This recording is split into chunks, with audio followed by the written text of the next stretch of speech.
अखंड संकीर्तन लगातार 24 घंटे परिक्रमा मार्ग मिथिला कुंज वृंदावन उत्तर प्रदेश।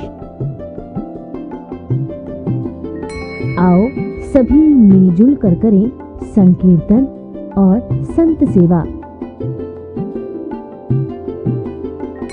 कलयुग केवल नामधारा। आपके पुत्र पौत्र जिनके लिए आपने करोड़ों रुपए की संपत्ति छोड़ी है, वे आपके नाम से श्राद्ध पक्ष या अन्य किसी दिन में एक बार ब्राह्मण साधु संत का भोजन या हरिनाम संकीर्तन कराएं या ना कराएं, लेकिन संस्था ये गारंटी देती है कि आपके नाम से केवल इस जीवन में ही नहीं बल्कि आपके मरने के बाद भी एक दिन का संकीर्तन और श्रीधाम वृंदावन में एक संत का भोजन प्रतिदिन आपके नाम से चलता रहेगा। छोटी सी राशि में इतना बड़ा पुण्य, तो आप आज ही सेवा प्रकल्प से जुड़ें और कमाएं शाश्वत महापुण्य। मरने के बाद यमराज के पूछने पर आप गर्व से कह सकते हैं कि आपने एक ऐसा पुण्य किया है जिसके कारण आप स्वर्ग के ही नहीं बल्कि गोलोक वृंदावन के भी अधिकारी हैं। 21,000 की राशि में महान पुण्य तो आप प्राप्त करेंगे ही, साथ ही साथ आप संस्था के आजीवन सदस्य माने जाएंगे और साथ ही आश्रम आने पर साल में 3 दिन तक निशुल्क ठहरने एवं भोजन की व्यवस्था इसी राशि में प्राप्त करेंगे। मात्र 21,000 की राशि में 21 पीढ़ियों के लिए पुण्य की गारंटी आप प्राप्त कर सकते हैं। जब तक अखंड संकीर्तन चलता रहेगा तब तक आपको ये पुण्य फल प्राप्त होता रहेगा, क्योंकि ये हरिनाम अखंड संकीर्तन उन महान नाम जापक भजनादि संत के सानिध्य में चल रहे हैं जो व्यांगक प्रतिमूर्ति हैं और जो स्वयं हर पल भगवान नाम जाप करते रहते हैं, जिनके लिए सारा संसार ही परिवार है। प्रतीक वृंदावन में आपका हार्दिक स्वागत है। आप एक दिन का संकीर्तन करा सकते हैं। 1500 रुपए एक दिन के संकीर्तन के लिए, 15,000 रुपए एक माह के संकीर्तन के लिए।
श्री वृंदावन बिहारी लाल की जय। श्री राधा रानी सरकार की जय। श्रीमद् भागवत महापुराण की जय। श्री सद्गुरुदेव महाराज की जय। जय जय श्री राधे श्याम। हम सभी भक्तों का परम सौभाग्य है जो कि इस कलिकाल में बैठ करके देव दुर्लभ कथा श्री सद्गुरुदेव भगवान के मुखारबिंद से श्रवण करने के लिए हम लोग यहाँ पर उपस्थित हैं। जो भी भक्त कथा प्रांगण में उपस्थित हैं एवं जो भी भक्त श्रद्धा टीवी के माध्यम से इस कथा से जुड़ रहे हैं, उन सभी भक्तों को जय श्री राधे, जय श्री कृष्ण। हम सभी का परम सौभाग्य है जो कि ठाकुर श्री बांके बिहारी की क्रीड़ा स्थली श्रीधाम वृंदावन से कथा का लाइव प्रसारण अपने घर में बैठ करके हम सभी भक्त प्राप्त कर रहे हैं। जिन प्रभु की कथा हम लोग श्रवण करते हैं उन्हीं प्रभु की जो आह्लादनी शक्ति है किशोरी श्री राधा रानी, जो भी भक्त टीवी के माध्यम से जुड़ रहे हैं आप सभी भक्तों को जान करके हर्ष होगा। आने वाली 14 तारीख को किशोरी श्री राधा रानी का प्राकट्य उत्सव है और राधा रानी के विषय में कहा गया है, वृंदावन के वृक्ष को मरम न जाने को, जहां डाल डाल और पात पात पर श्री राधे राधे होए। श्रीधाम वृंदावन का एक एक वृक्ष और वृक्ष का एक एक पत्ता राधे नाम का उच्चारण करता है। उन्हीं किशोरी श्री राधा रानी जो ठाकुर श्री बांके बिहारी की आह्लादनी शक्ति हैं, जो भागवत जी का वांग्मय स्वरूप हैं, ऐसे ठाकुर श्री बांके बिहारी की जो प्राण प्रिया हैं, उन्हीं किशोरी श्री राधा रानी का आने वाली 14 तारीख को धूमधाम से मिथिला कुंज वृंदावन में जन्म महोत्सव बड़े धूमधाम से आप सभी भक्तों के सहयोग से मनाया जाएगा। तो मैं निवेदन करूंगा, जो भी भक्त श्री राधा रानी के जन्मोत्सव में अपनी सहभागिता प्रदान करना चाहते हैं, जो भी भक्त किशोरी श्री राधा रानी के जन्मोत्सव में जुड़ करके अपने जन्म और जीवन दोनों को धन्य बनाना चाहते हैं, तो आप लोग जरूर इस राधाष्टमी के परम पावन पर्व से जुड़ें और पुण्य लाभ को प्राप्त करें।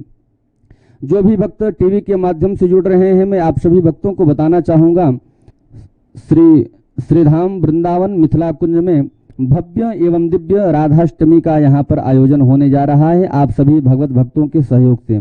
तो जो भी राधाष्टमी के परम पावन पर्व पर घर बैठे ही किशोरी श्री राधा रानी का श्रृंगार करना चाहते हैं एवं किशोरी श्री राधा रानी एवं युगल बिहारी सरकार को 56 भोग लगवाना चाहते हैं, तो आप तुरंत अपने मोबाइल फोन को उठाएं और आपकी टीवी स्क्रीन पर टेलीकास्ट हो रहे हमारे सेवा संस्थान के नंबरों पर फोन करें और जो भी जानकारी आप लोग राधाष्टमी के बारे में प्राप्त करना चाहते हैं प्राप्त कर सकते हैं।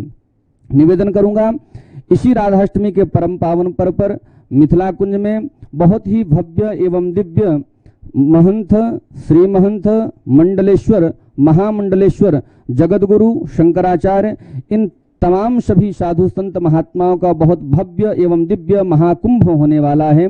तो मैं निवेदन करूंगा, यदि घर बैठे आप लोग साधु संतों का दर्शन करना चाहते हैं, साधु संतों का सम्मान करना चाहते हैं, तो आप लोगों को यह सुनहरा अवसर हमारे मिथिला कुंज के द्वारा प्राप्त होने वाला है।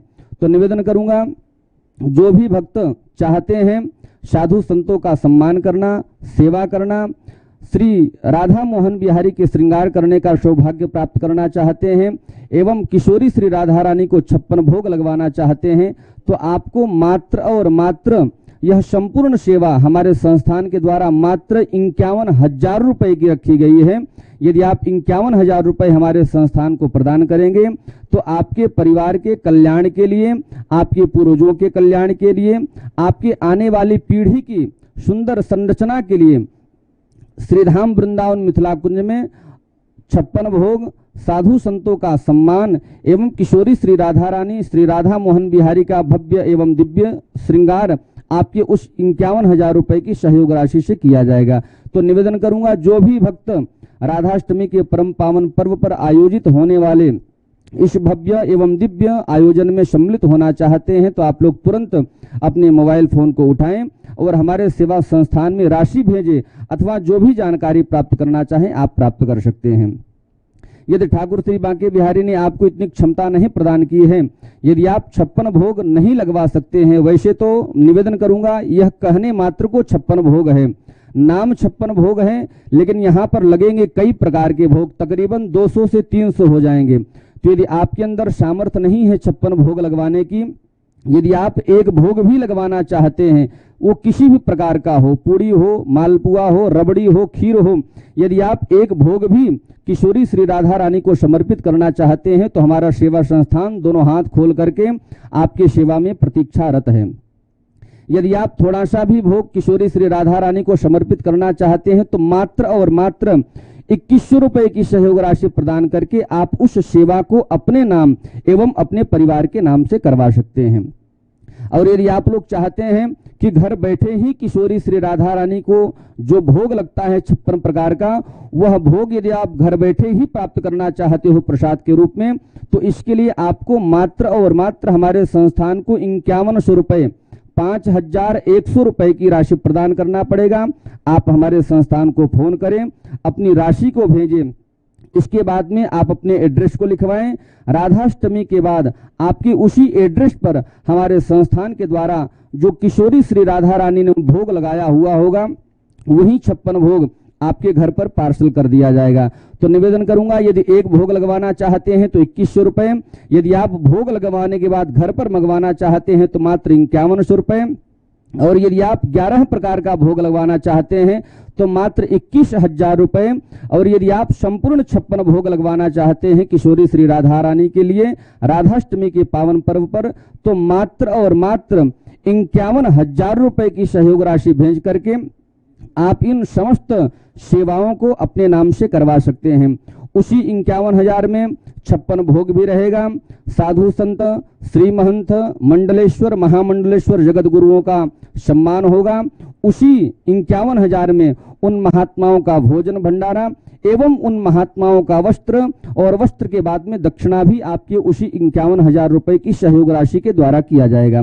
तो निवेदन करूंगा, यदि आप लोग राधाष्टमी को वास्तविक में राधाष्टमी के रूप में मनाना चाहते हैं तो हम और हमारा संस्थान दोनों हाथ खोल करके आप लोगों का आह्वान करता है, ज्यादा से ज्यादा संख्या में आप लोग जन्माष्टमी के परम पावन पर्व पर जुड़े और किशोरी श्री राधा रानी के जन्मोत्सव को मना करके आप लोग अपने जन्म और जीवन दोनों को धन्य बनाएं। जो भी भक्त सेवा राशि भेजना चाहते हैं अथवा जो भी जानकारी प्राप्त करना चाहते हैं, आपके टीवी स्क्रीन पर हमारे संस्थान के नंबर टेलीकास्ट हो रहे हैं, उन नंबरों पर संपर्क करके जो भी जानकारी प्राप्त करना चाहता है प्राप्त कर सकता है। जय श्री राधे, जय श्री कृष्ण। मशेष कल्याण गुणैक राशि विहंगिनम ब्रह्म परम वरेण्यम ध्यायेम कृष्णं कमलेक्षणं हरिं अंगे तु वामे वृषभानुजां मुदा विराजमानां अनुरूप सौभगां सखी सहस्रैः परिसेवितां सदा स्मरेम देवीं सकलिष्ट कामदां।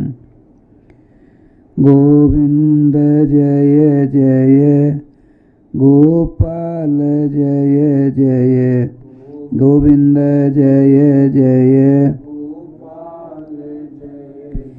श्री राधा रमण हरि गोविंद जय जय श्री राधा रमण हरि गोविंद जय जय गोविंद जय जय गोपाल जय जय गोविंद जय जय गोपाल जय जय श्री राधा रमण हरि गोविंद जय जय श्री राधा रमण हरि गोविंद जय जय श्री राधा रमण हरि गोविंद जय जय श्री राधा रमण हरि गोविंद जय जय श्री राधा सर्वेश्वर भगवान की जय श्री गुरुदेव भगवान की जय सकल संत समाज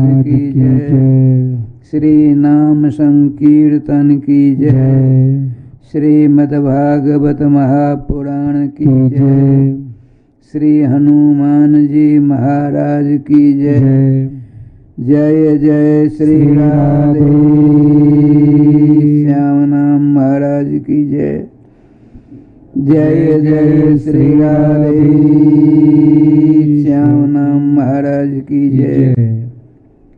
समादरणीय भगवत चरणानुरागी श्रोता समाज, सबसे पहले हमको आपको और सबों को चारों युगों के वैष्णवाचार्यों के चरणों की धूलि को अपने मस्तक पर धारण करते हुए, समस्त वैष्णवों के चरणों की धूलि को अपने शीश पर धारण करते हुए, अपने अपने इष्ट श्री राम कृष्ण के मंगलमय, मधुमय, आनंदमय तथा रसमय नाम को अपने गले का हार बनाते हुए श्रीमद् भागवतामृत का रसास्वादन करने का सफल प्रयास करना चाहिए। जय श्री राधे। प्रसंग चल रहा है श्रीमद् भागवत महापुराण में भागवतोक्त विषयों का सहारा लेकर भगवान के सर्वदेव नमस्कृत परम पद को प्राप्त कर सदा सदा के लिए संसार बंधन से छुटकारा प्राप्त हो जाता है, जिसमें कल बाल भक्त महामना श्री ध्रुव जी का उपाख्यान आया। श्रीमान महाराजाधिराज चक्रवर्ती सम्राट राजराजेश्वर पांडुकुल भूषण श्री परीक्षित जी ने परमहंस परिव्राज का आचार्य जगपति दिनेश व्यास नंदन श्री सुखदेव महामुनिंद्र को पूछा, भगवान परम पवित्रतम वंश श्री उत्तानपाद का, उनकी परंपरा में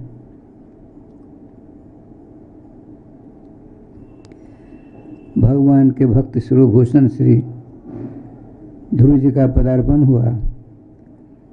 उनके बाद की वंशावली का वर्णन करके सुनाते तो बहुत ही बड़ा आनंद का उपलब्ध होता। तो आपने कहा ठीक है, सुनो। श्री ध्रुव जी की वंश परंपरा में देखिए, श्रीमद् भागवत की परंपरा एक न्यारी है। जैसे आपके पिता पितामह पर पितामह पर पितामह, सो यहाँ नहीं है। यहाँ भगवान श्री श्याम सुंदर के नाम रूप और लीला धाम से जिन जिन सज्जनों का, राजाओं का संपर्क रहा है, उन्हीं राजाओं का वर्णन यहाँ प्राप्त होता है।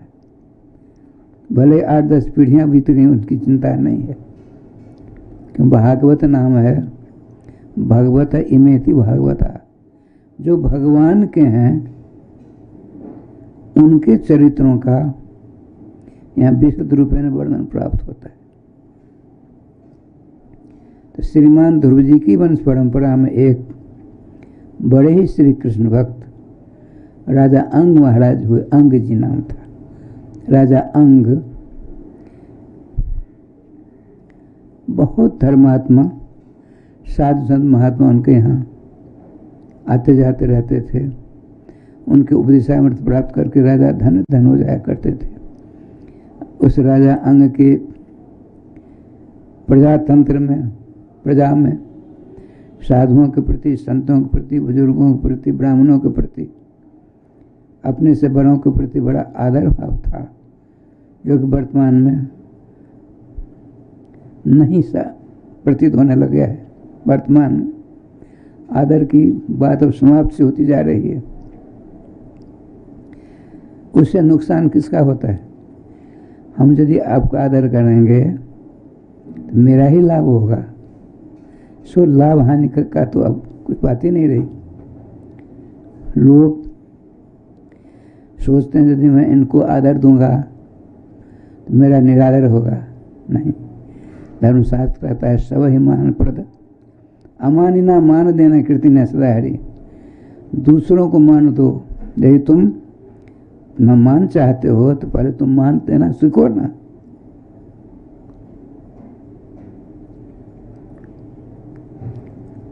तुम चाहे तो मेरी प्रशंसा हो, तुम दूसरे की प्रशंसा करना करके देख लो, होगी प्रशंसा। जो तुम चाहते हो करके देख लो, रुचका से होगा। यह परंपरा रही है शताब्दियों से। श्रीमान रंग जी की अवस्था, श्रीमान राजा अंग की अवस्था बहुत ज़्यादा हो गई, लड़के बच्चे की संभावना समाप्त हो गई।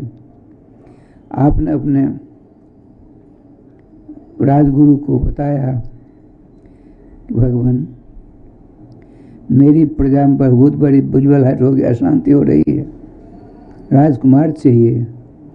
हमने कौन से ऐसे दुष्कर्म किए हैं जिन दुष्कर्मों के कारण हमें संतान नहीं हो रही है?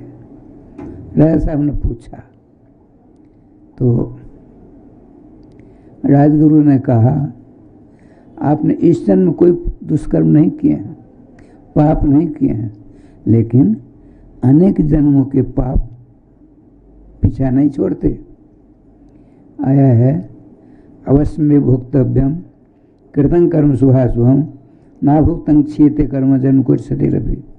हमने आपने सबों ने जो काम किए हैं, जो कर्म किए हैं, उनका फल हमको ही भोगना पड़ेगा, दूसरे को नहीं।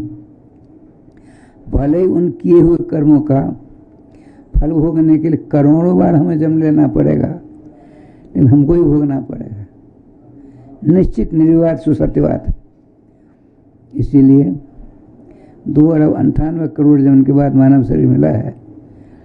इसको सफल करने के लिए एक ही उपाय है, भगवान के मंगलमय नाम से मनसा वचा करुणा संबंध जोड़ लिया जाए तो आना जाना सदा के लिए छूट जाएगा, कि वही कर्मों का सर्वतो भावना नाश हो जाएगा।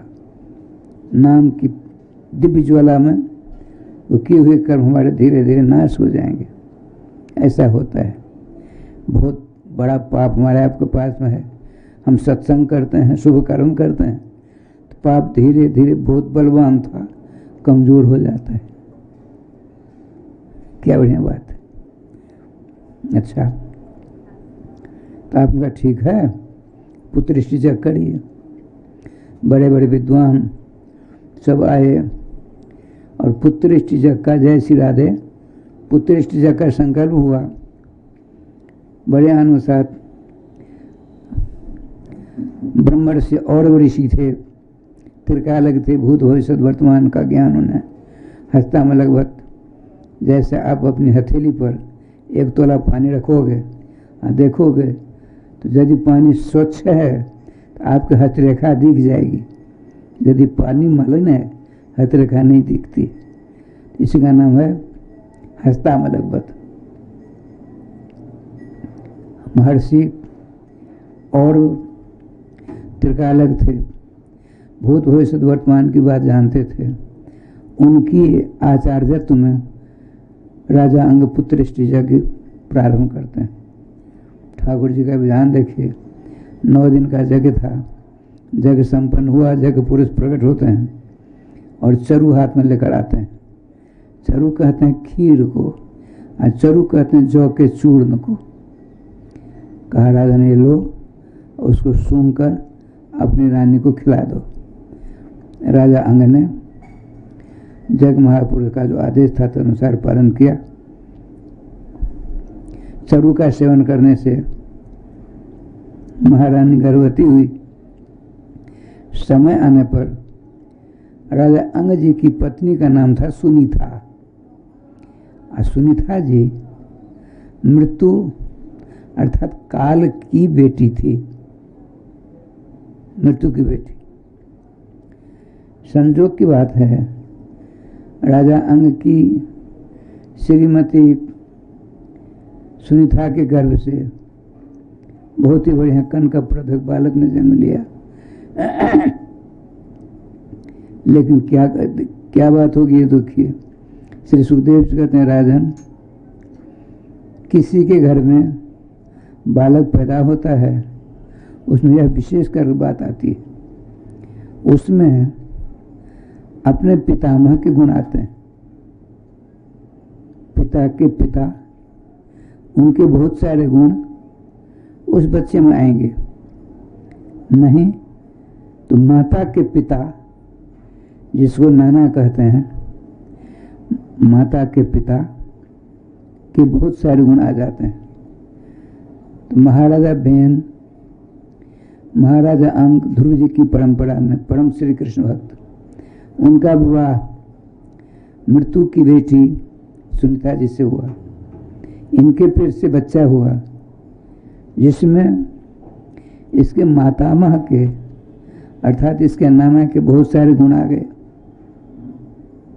बहुत खतरनाक लड़का हुआ। 10 महीने पिता पुत्र से नामकरण कुलजात के आधार पर पिता को अपने बेटे का नामकरण संस्कार 10वें दिन कराना चाहिए। नामकरण संस्कार रखा गया। क्या नाम रखा? बेन, वो एकार तवर्गीय नकार, बेन। श्रीमान सुखदेव जी वेणु गीत में कहते हैं, देखो एक हरि को सत्तम नाम के परम रसिक विद्वान हुए।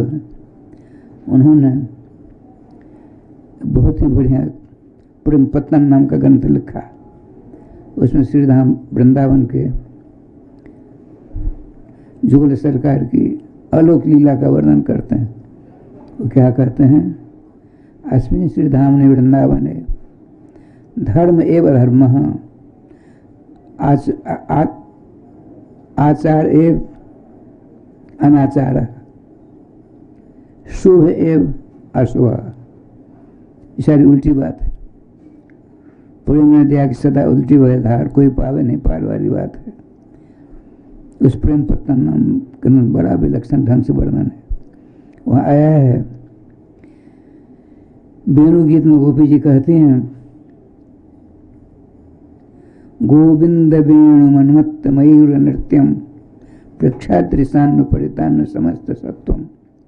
अरियो ब्रजललना, तुम जानती नहीं हो वृंदावन में एक पूरे संसार में मनुस्मृति है। मनुस्मृति, मनुस्मृति के आधार पर मानवों का जीवन संचालित रहता है। कैसे खाना चाहिए, कैसे उठना चाहिए, कैसे स्नान करना चाहिए, कैसे भोजन करना चाहिए, कैसे अपने बड़ों के साथ सम्मान करना चाहिए, कैसे अपने छोटों के साथ सम्मान करना चाहिए, सारी बातों का विवरण मनुस्मृति में है। उन्हीं मनु जी की संतान हम लोग हैं, इसलिए मानव कहलाते हैं। मनु अपत्य मानव, मनु जी की संतान का नाम मानव है। अपने लोग मानव हैं। और उनके छोटे भाई दनु जी थे। दनु अपत्यम दानव, मनु की संतान का नाम मानव और दनु की संतान का नाम दानव होता है। मनु ने मनुस्मृति बनाई। आचार संहिता, किस प्रकार से क्या करना चाहिए। किसी गैया ने आपकी फसल खा ली तो कितनी फसल खाई है, उसको कितना दंड मिलना चाहिए, सारी व्यवस्था उसमें है। लेकिन हरि को तत्सम जी कहते हैं, श्री वृंदावन धाम का के मनु जी कौन है?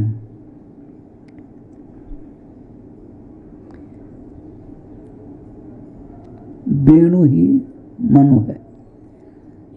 तो वेणु कौन है? तो बेन, यही राजा बेन, राजा अंग के पुत्र, मृत्यु के 2 भित्र, इसका नाम बेन रखा गया है। गोविंद बेन मनुमत्त मयूर नृत्य। उस बेन ने ही बेनों का रूप धारण कर लिया है। अनिति अन्याय का पाठ समूह को पढ़ाना शुरू कर दिया है। गोविंद बेन, देखिए वो था बेनो, वो एकार बे तवर्गीय नकार तो न बेन। इसमें क्या है? बेणो, बेणु नहीं है, वेणु है।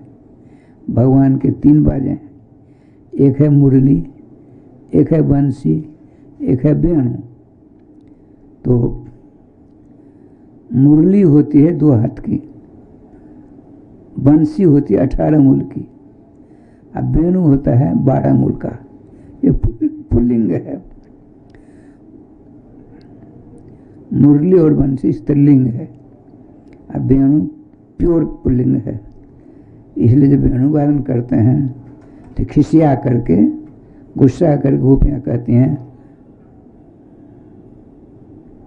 गोप्यो गोप्य अयम वेणु हूँ।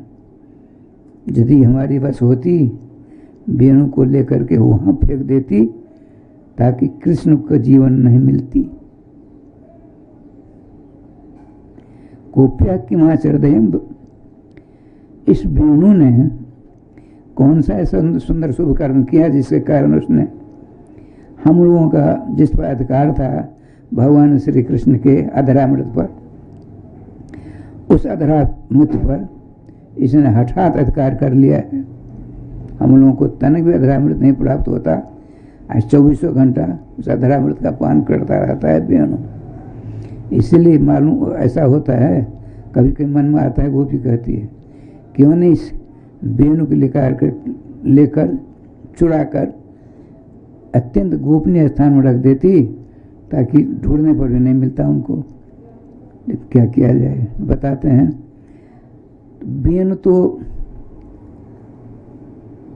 नकार है, अणकार तो है नहीं, टबरी नकार है नहीं। अब बेन मन ओ है, बेनो वो तो है नहीं, ये वेणु है। बेन में वेणु में तो बड़ा अंतर है।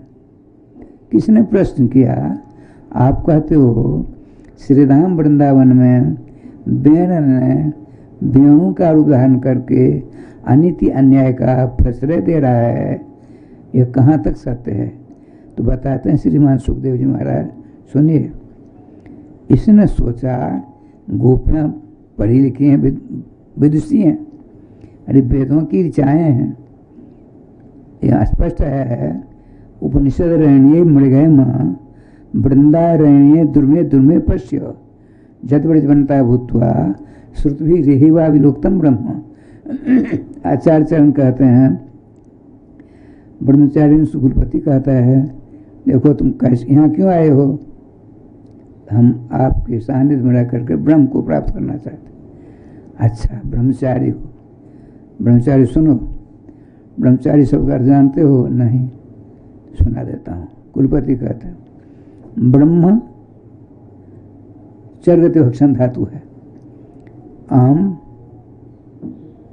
ओदनम चरामी, मैं भात खाता हूँ। चरगति, अहम वृंदावनम चाहमी, मैं वृंदावन जाता हूँ। वृंदावन जाता हूँ, गच्छामि, वृंदावन चरामी, गमनार्थ धातु ही तो है। तो वृंदावन चरामी, वृंदावन गच्छामि, गमनार्थक में। और खाने अर्थ में अहम करपट्टिकाम चरामी, मैं रोटी खाता हूँ। करावहम पिटते जैसा करपट्टिका, मोटी मोटी नहीं, हर भाई रोटी बनाते ऐसे नहीं पीटते हैं, हमने बनाई है इसलिए बताते। राधे से कराव हम दोनों हाथों से पीट पीट करके रोटी बनाते हैं, इसलिए उसका नाम हो गया करपट्टिका। कराव हम पिटते जैसा करपट्टिका। अनुस्वार विसर्ग लगनतम संस्कृतम भवंतम, अनुसार विसर्ग लगा तो संस्कृत हो गया। कितना सरल हो गया। ठाकुर जी की कृपा से श्रीमान सुखदेव जी कहते हैं, राजन उसने सोचा, अच्छा ब्रह्मचारी हो, देखो ब्रह्म नाम है वेद का, तो वेदम चरती, पढ़ना, चलना, खेलना, खाना सब समानार्थक धातु है। ब्रह्म नहीं चरती, ब्रह्म में विचरण करता है। यहाँ के महापुरुष रसिक होते हैं, लीला रमन, लीला में रमन करते रहते, लीला में, हमेशा लीला में। श्याम सुंदर की समस्त लीलाओं का अनुसंधान करते हैं, उसी में रमन करते हैं, तो उनका नाम होगा लीला रमन। लीलायाम रमनम विचरणम करोति, जैसा लीला रमनम, जो भगवान की रसमयी लीला में हमेशा डुबकी लगाते हैं, रमन करते हैं, क्रीड़ा करते हैं, खेल करते हैं, विचरते रहते हैं, उनका क्या नाम होगा रसिका? लीला रमना अयम रस का। ये जो रसिक श्री हरिदास देवाचार्य जी, श्री भट्ट देवाचार्य जी महाराज, श्री हरिदास जी महाराज, ये सब लीला रमन थे, भगवान की लीला में रमन करने वाले थे। राधे राधे। ऐसे लीला में रमन करने वालों का आर पार अपने लोग नहीं पा सकते हैं। यदि उसी प्रकार से सर्वेश्वर श्याम सुंदर की लीला भगवती आपके ऊपर भी कृपा कर दे, तो उन लीला रसकों की समस्त प्रक्रिया की जानकारी आपको प्राप्त हो जाएगी।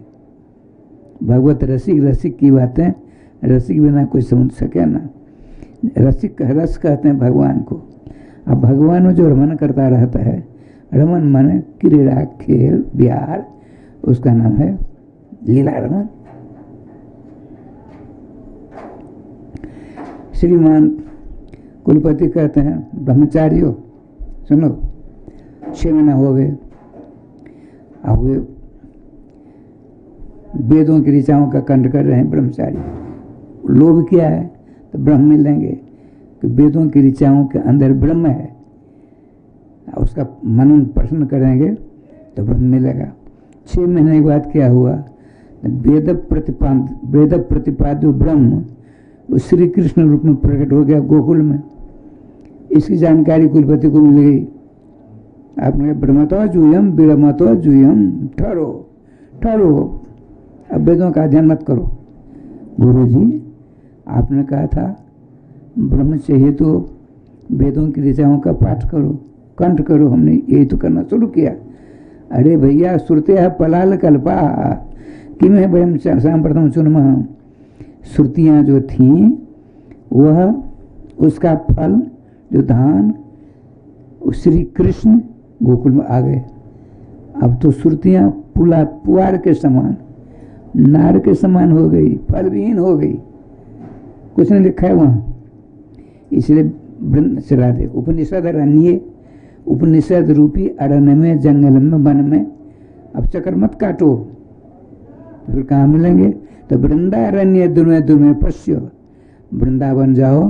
अब वृंदावन का हर एक प्रेम के, हर एक पेड़ की, हर एक वृक्ष की, हर एक डालियों की, हर एक पत्तियों में तुमको जित देखो तित श्याममयी है, श्याम सुंदर के दर्शन प्राप्त हो जाएंगे, कहीं मत जाओ। तो श्री राम श्याम सुंदर का क्या विधान हुआ? श्री ब्रज सीमंतनी वेदों की ऋचाओं ने ब्रज ललनाओं का रूप धारण कर लिया। यहाँ ब्रह्म गर्ग संहिता में बड़ा विस्तार के साथ वर्णन है। भगवान श्री राम जब प्रकट होते हैं, थोड़े बड़े हुए चक्कर काटते हैं, जितनी स्त्रियां हैं श्री अवध की, सब भगवान राम से प्रेम प्यार करना चाहते। भगवान राम का भी नहीं, अभी मैं एक नारी व्रत का संकल्प लेने वाला हूँ, तुम लोगों ने इच्छा व्यक्त की, तुम्हारी इच्छा की पूर्ति करेंगे कृष्ण अवतार में। अभी नहीं, अभी हमने मर्यादा रूपी प्रकोटा का व्रत ले रखा है। मर्यादा का तोड़कर हम कुछ नहीं कर सकते, काम कर सकते हैं। भगवान श्री कृष्ण वो कहाँ पर होंगे? गोकुल में, गवामकुला, गौओं के बीच में। गौएं बड़ी सीधी साधी होती हैं। अब भगवान नटखट उनके बीच में खड़े हो जाते हैं, प्रकट हो जाते हैं गोकुल में। वे गौओं के बीच में प्रकट होते हैं और इंद्रियों के समूह में प्रकट होते हैं।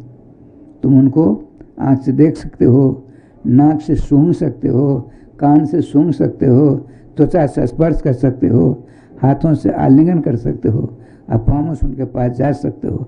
समस्त इंद्रियों का व्यापार श्री कृष्ण के साथ संबंध है और किसी देवता के साथ नहीं। राम जी घबरा जाते हैं, तो मैंने तो मर्यादा की ओढ़नी ओढ़ रखी है, कहीं मेरी ओढ़नी थोड़ी सरक गई, मर्यादा उल्लंघन का हमको पाप लगेगा। अरे बाबा, जिनको अपने पिता को त्यागने में देर, भले ही मर जाए, मर जा रहा, छोड़कर चले गए, ये मरकर न जाने कहाँ चले गए। दशरथ जी महाराज कहने का था, जो अपने श्याम सुंदर एकदम चकाचक हैं, अपने लोग बड़े धनवाद के पात्र हैं। एक जो तो यहाँ तो वर्णन है, जिस महाभाग्यशाली मानव को अष्टादशाक्षर गोपाल मंत्र मिल गया, उससे गलती भी हो गई, इसी अष्टादशाक्षर गोपाल मंत्र से इसी जन्म में भगवान की उपलब्धि हो जाएगी। यदि किसी प्रकार का अंतराय रह गया, शरीर छूट गया, तो क्या दोबारा मानव शरीर ही मिलेगा? ऐसा में पाकर दूसरे जन्म में अष्टादशाक्षर गोपाल मंत्र ही मिलेगा। इस बार बेड़ा पार। कहीं इस बार भी कुछ कसर हो गया तो शरीर छूटेगा तो मनुष्य बनेगा तीसरे जन्म। और सर्वेश्वर श्याम सुंदर की कृपा से अष्टादशाक्षर गोपाल मंत्र राज ही हमको मिलेगा। आपकी बार 3 फुके चांदी हो जाएगा। बोल कन्हैया लाल की जय। ये सारी बातों का विवरण शास्त्रों में है, लेकिन उसी के भरोसे नहीं रहना चाहिए। जल्दी से जल्दी शुभ कर्म संपन्न हो जाए ताकि इसी जन्म से सर्वेश्वर श्याम सुंदर का नित्य सानिध्य प्राप्त हो जाए, सत्सरी बनकर उनकी सेवा प्राप्त हो तो कितनी बड़ी बात हो जाएगी। अच्छा, श्री सुखदेव जी कहते हैं राजा वेणु ने सोचा यदि बेन बनकर जाऊंगा, वो अतताई बेन था, उनकी अब बात आएगी। बेन बनकर जाऊंगा सब पहचान जाएंगे। क्या किया उसने? एक चद्दर ओढ़ ली। काय की चद्दर? अणतु की उत की, वो है बेन। यह बेणु अणत्व है अणकार और उकार है। 2 चद्दर उड़ रखी है ताकि कोई पहचान नहीं, अधर्म का प्रचार प्रसार करेंगे। ये देखिए गोपियों क्या विलक्षण। गोविंद वेणु मनुमत्त मयूर नृत्यम प्रख्यातिशान परितान समस्त सत्वम। अच्छा, आइए राजा अंग साहब ने अपने बालक, वो वृद्ध हैं, इस अवस्था में पुत्रिष्ट जंग के द्वारा बालक मिला। अब बालक कैसा है? प्रकृति दारुण खला, स्वभाव से ही वह दुष्ट था, संतों का अपराध करने वाला था, महात्माओं को तकलीफ देने वाला था, दूसरों के घर में आग लगा देता था, ब्राह्मणों को मारता था, बड़े बूढ़ों को सताता था। लेकिन राजा अंग बड़े ही कृष्ण भक्त थे। इनकी बालक राजकुमार छोटा है, हो सकता है बड़ा होगा ठीक हो जाएगा, लेकिन और ही उत्पात इसका बढ़ता चला जा रहा है। एक दिन नगर के समझदार बहुत से लोग आप पास आते हैं। राजा साहब ने स्वागत किया, बैठो, क्या बात? अब कहने में संकोच हो रहा है, इनको क्या कहा जाए। इनका कोई दोष नहीं, तो हमेशा श्री कृष्ण की भक्ति में पगे रहते हैं, लेकिन बिना कहे काम नहीं चलेगा। आपने पूछा, राजा साहब ने पूछा, प्रजाओ क्या बात है, तुम उदास क्यों हो? ऐसा मालूम पड़ता है तुम डरे हुए हो। किसका भय है? किससे डरते हो तुम? एक ने कहा राजकुमार से। राजकुमार क्या करता है? सारी फूल पट्टी खोल दी। राजकुमार हमारे छोटे छोटे बच्चों को लेकर के कुआं में गिर देते हैं, बहुतों घर में आग लगा दी है, ब्राह्मणों को संतों को बड़ा कष्ट देते हैं।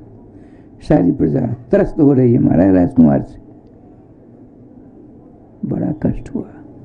कहा ठीक है जाइए, अब मेरे दोबारा ऐसा काम नहीं होगा। श्री वृंदावन बिहारी लाल की जय। शाम हुई। वह राजकुमार बड़ा आतताई, सबों को कष्ट देने वाला। क्यों? उसके मातामह के गुण आ गए।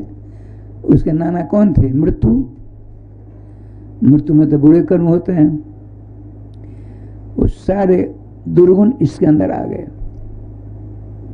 राजा साहब ने कहा, उसकी माँ दोनों ने मिलकर राजकुमार बेन को बुलाया। क्या बात है? हमारा फुर्सत नहीं, जल्दी बोलो क्या बात है?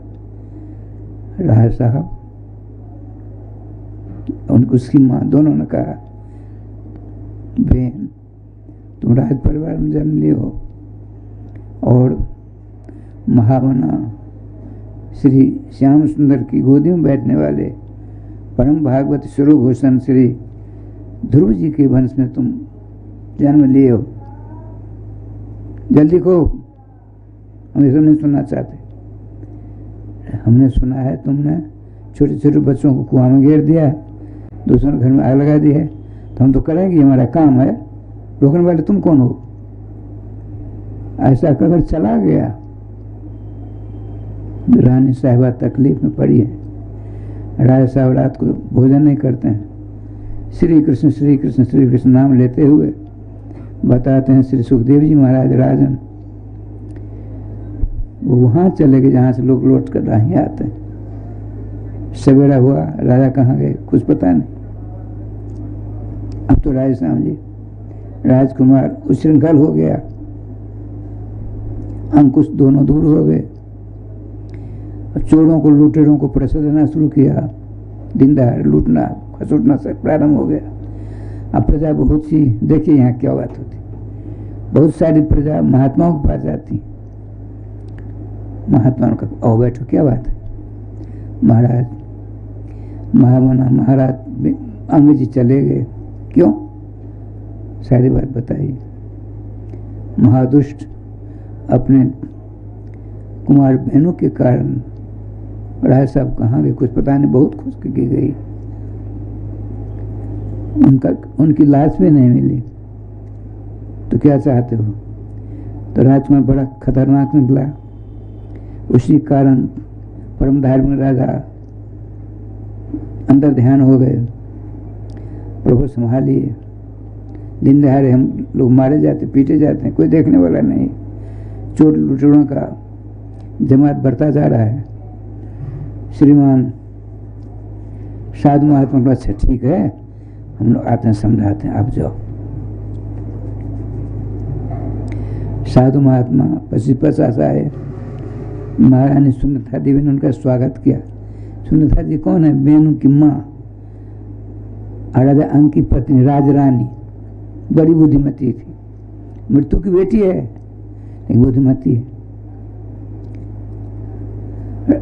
महात्माओं ने कहा रानी साहिबा राज साहब को तो कोई पता नहीं है और राजगद्दी खाली है, चोर लुटेरे बढ़ते चले जा रहे हैं, तो हम लोगों का विचार है, जनता भी चाहती है राजगद्दी खाली होने से उच्छृंखल को बढ़ावा मिल रहा है, यदि आप सहमति प्रदान करें तो कुमार बेन को राजगद्दी दे दी जाए।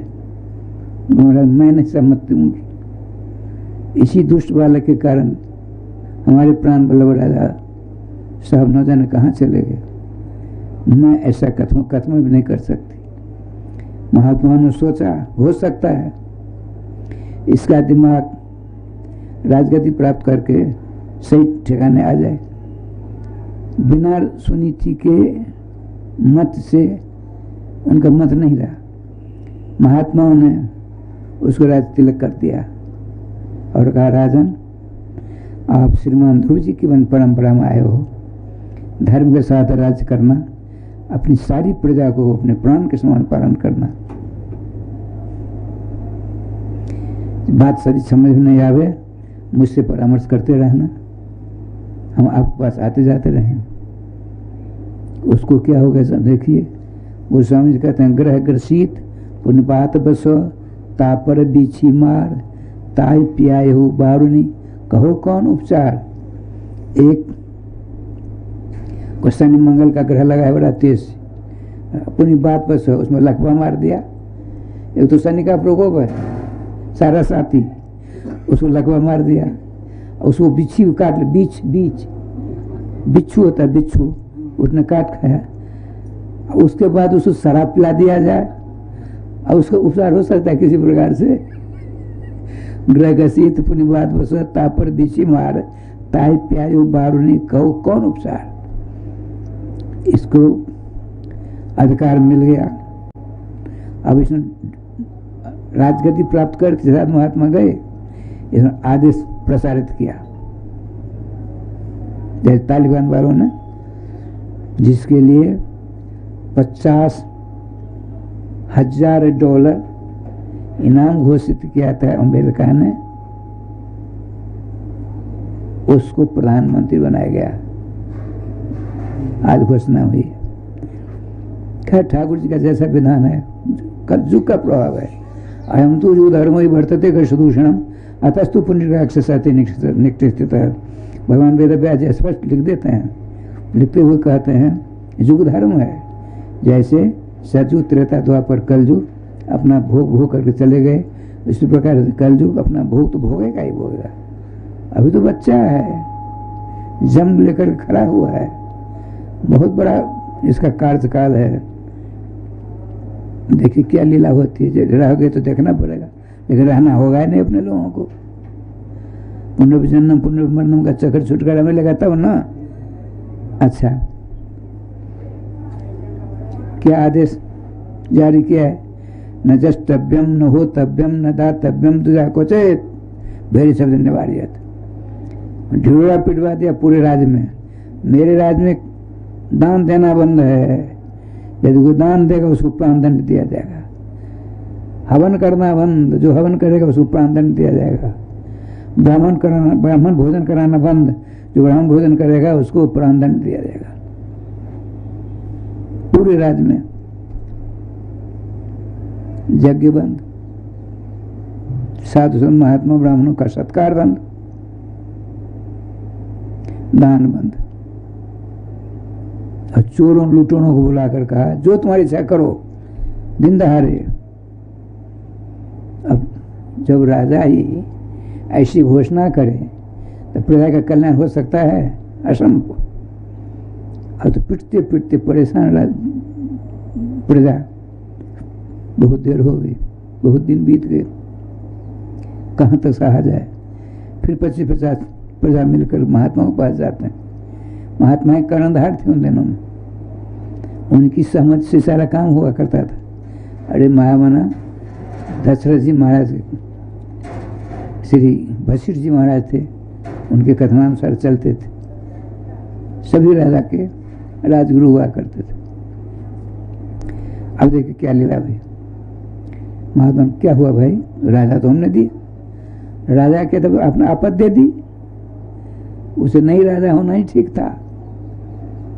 वो तो चोर लुटेरे, राजा हम कहाँ जाएंगे, कम जानते सर न प्रजा। चोर लुटेरे खूब लूटते, हम मारते हैं, खुसुरते, हम जाते हैं राजा के पास। अच्छा हुआ, ठीक हुआ, तुमने गलती की होगी इसलिए उन्होंने मारा है, हम कहाँ जाएं, क्या करें। अब देखिए 100-200 महात्मा बड़े आनंद के साथ आते हैं। राजा साहब सिंहासन में बैठे हैं, चांदाल चौकरी को मंत्रिमंडल में ले लिया है। तालिबान में चांदाल चौकरी का मंत्रिमंडल बना है, बड़ा खतरनाक है। देखिए क्या लीला होती है। महात्मा उसने नहीं हो क्या, नहीं हो क्या, कुछ नहीं, बंदर की घुरकी से देखते रहा। महात्मा क्या करते देखिए, बैठो तो कुछ नहीं। महात्मा समझ गए इसका बुखार बहुत तेज है, इलाज करना जरूरी है, लेकिन पहले कुछ उपदेश करके देख। आप क्या कहते हैं? हे राजाओं में श्रेष्ठ है, मूर्ख को थोड़ी प्रशंसा कर दो तो फूल करके मोटा तगड़ा हो जाता है। बट हमारे ज्योतिषी जी थे गुरु भाई, वो कहते मूर्ख को प्रशंसा कर दो तो फूल करके खेसारी हो जाएगा। खेसारी राधे श्याम राज, वो राजस्थान जो क्या कहते हैं, हे राजाओं में श्रेष्ठ महाराज धीराज बेन, आप ने बहुत गलत काम किया है।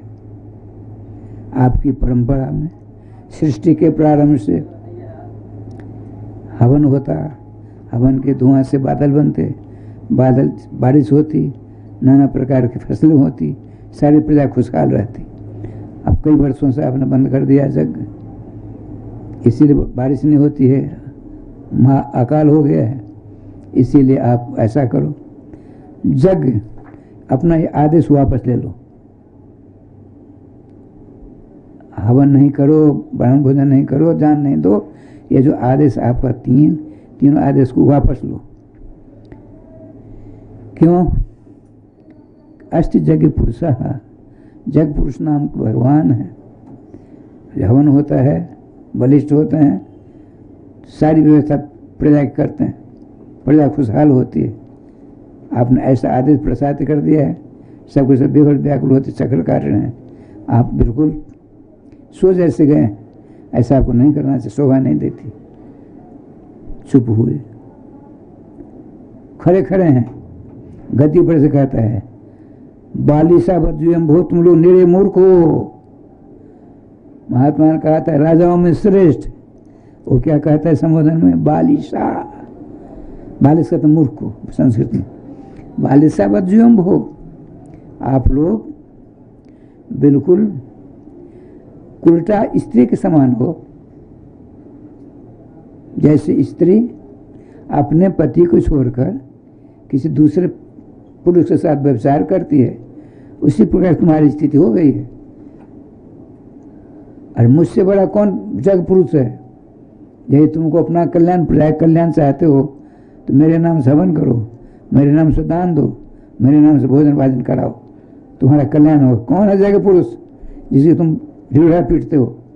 सावधान, दोबारा ऐसी बात कहोगे। महात्मा जी ने सोचा, हमारे सामने भगवान की निंदा करता है। आपने कहा, पतो पतो वृक्षात पतरानि पतंती, वृक्ष पत्ते गिरते हैं ना, पतो मन गिरना। क्या महात्माओं ने नहीं मारा उसको?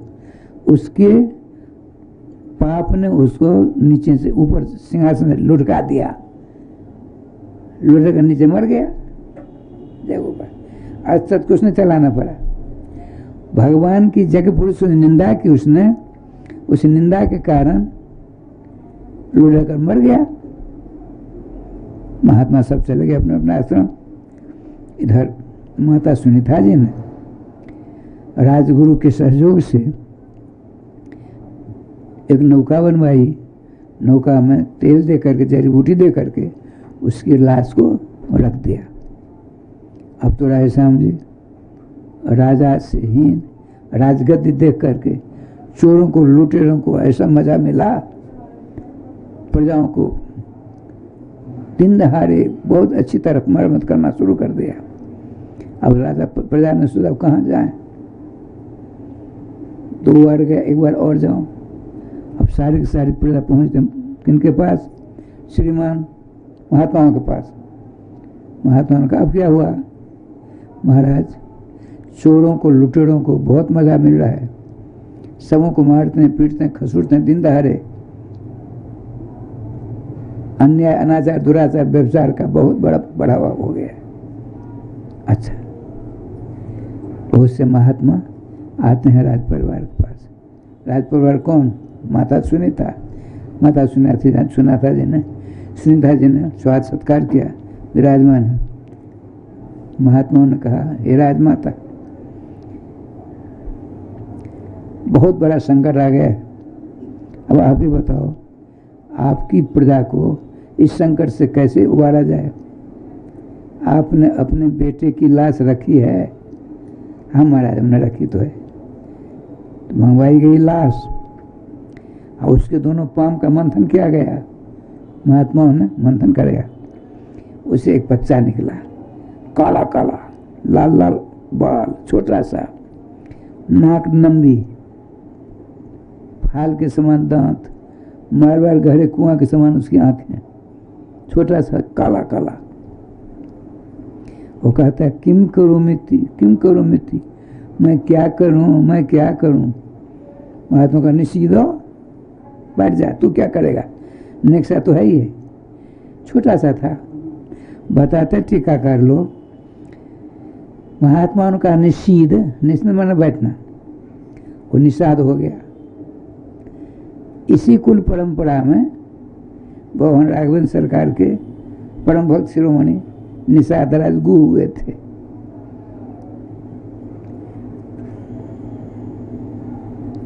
भगवान राम की बहुत सेवा की उन्होंने। अच्छा, महात्माओं ने अब उस तेल की द्रोणी में, नौका में, उस बेन की दोनों भुजाओं का मंथन किया गया। दोनों भुजाओं का मंथन करते करते क्या लीला होती सो देखिए। भगवान विष्णु के अंश से राजा पृथु प्रकट होते हैं दाएं हाथ से, और श्रीमती महालक्ष्मी के अंश से अर्ची देवी प्रकट होती हैं बाएं हाथ से। देखते ही देखते जोग हो गए दोनों, अर्ची देवी के साथ पृथुदेव।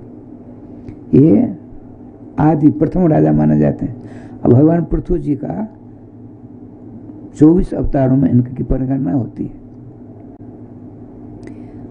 आपने कल परसों सुना था, छोटे भाई हैं उत्तानपाद, बड़े भाई हैं प्रियव्रत।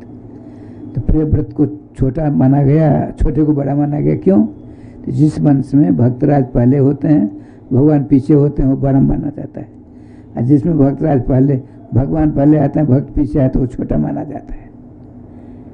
तो ध्रुव जी पहले हुए, भक्त थे। अब भगवान पृथु जी पीछे आ रहे हैं, इसलिए इनका प्रथम वर्णन हो रहा है। ठाकुर जी की कृपा से बड़े आनंद से वहाँ एक सिंहासन हो गया, दोनों बैठ गए हैं। चार लक्ष्मी नारायण के अवतार हैं। समस्त देवताओं ने फूलों की वर्षा की, जय जयकार हुई। इनका नाम महात्माओं ने रखा पृथु जी और अर्ची देवी, सबके सब विराजमान स्तुति करते हैं।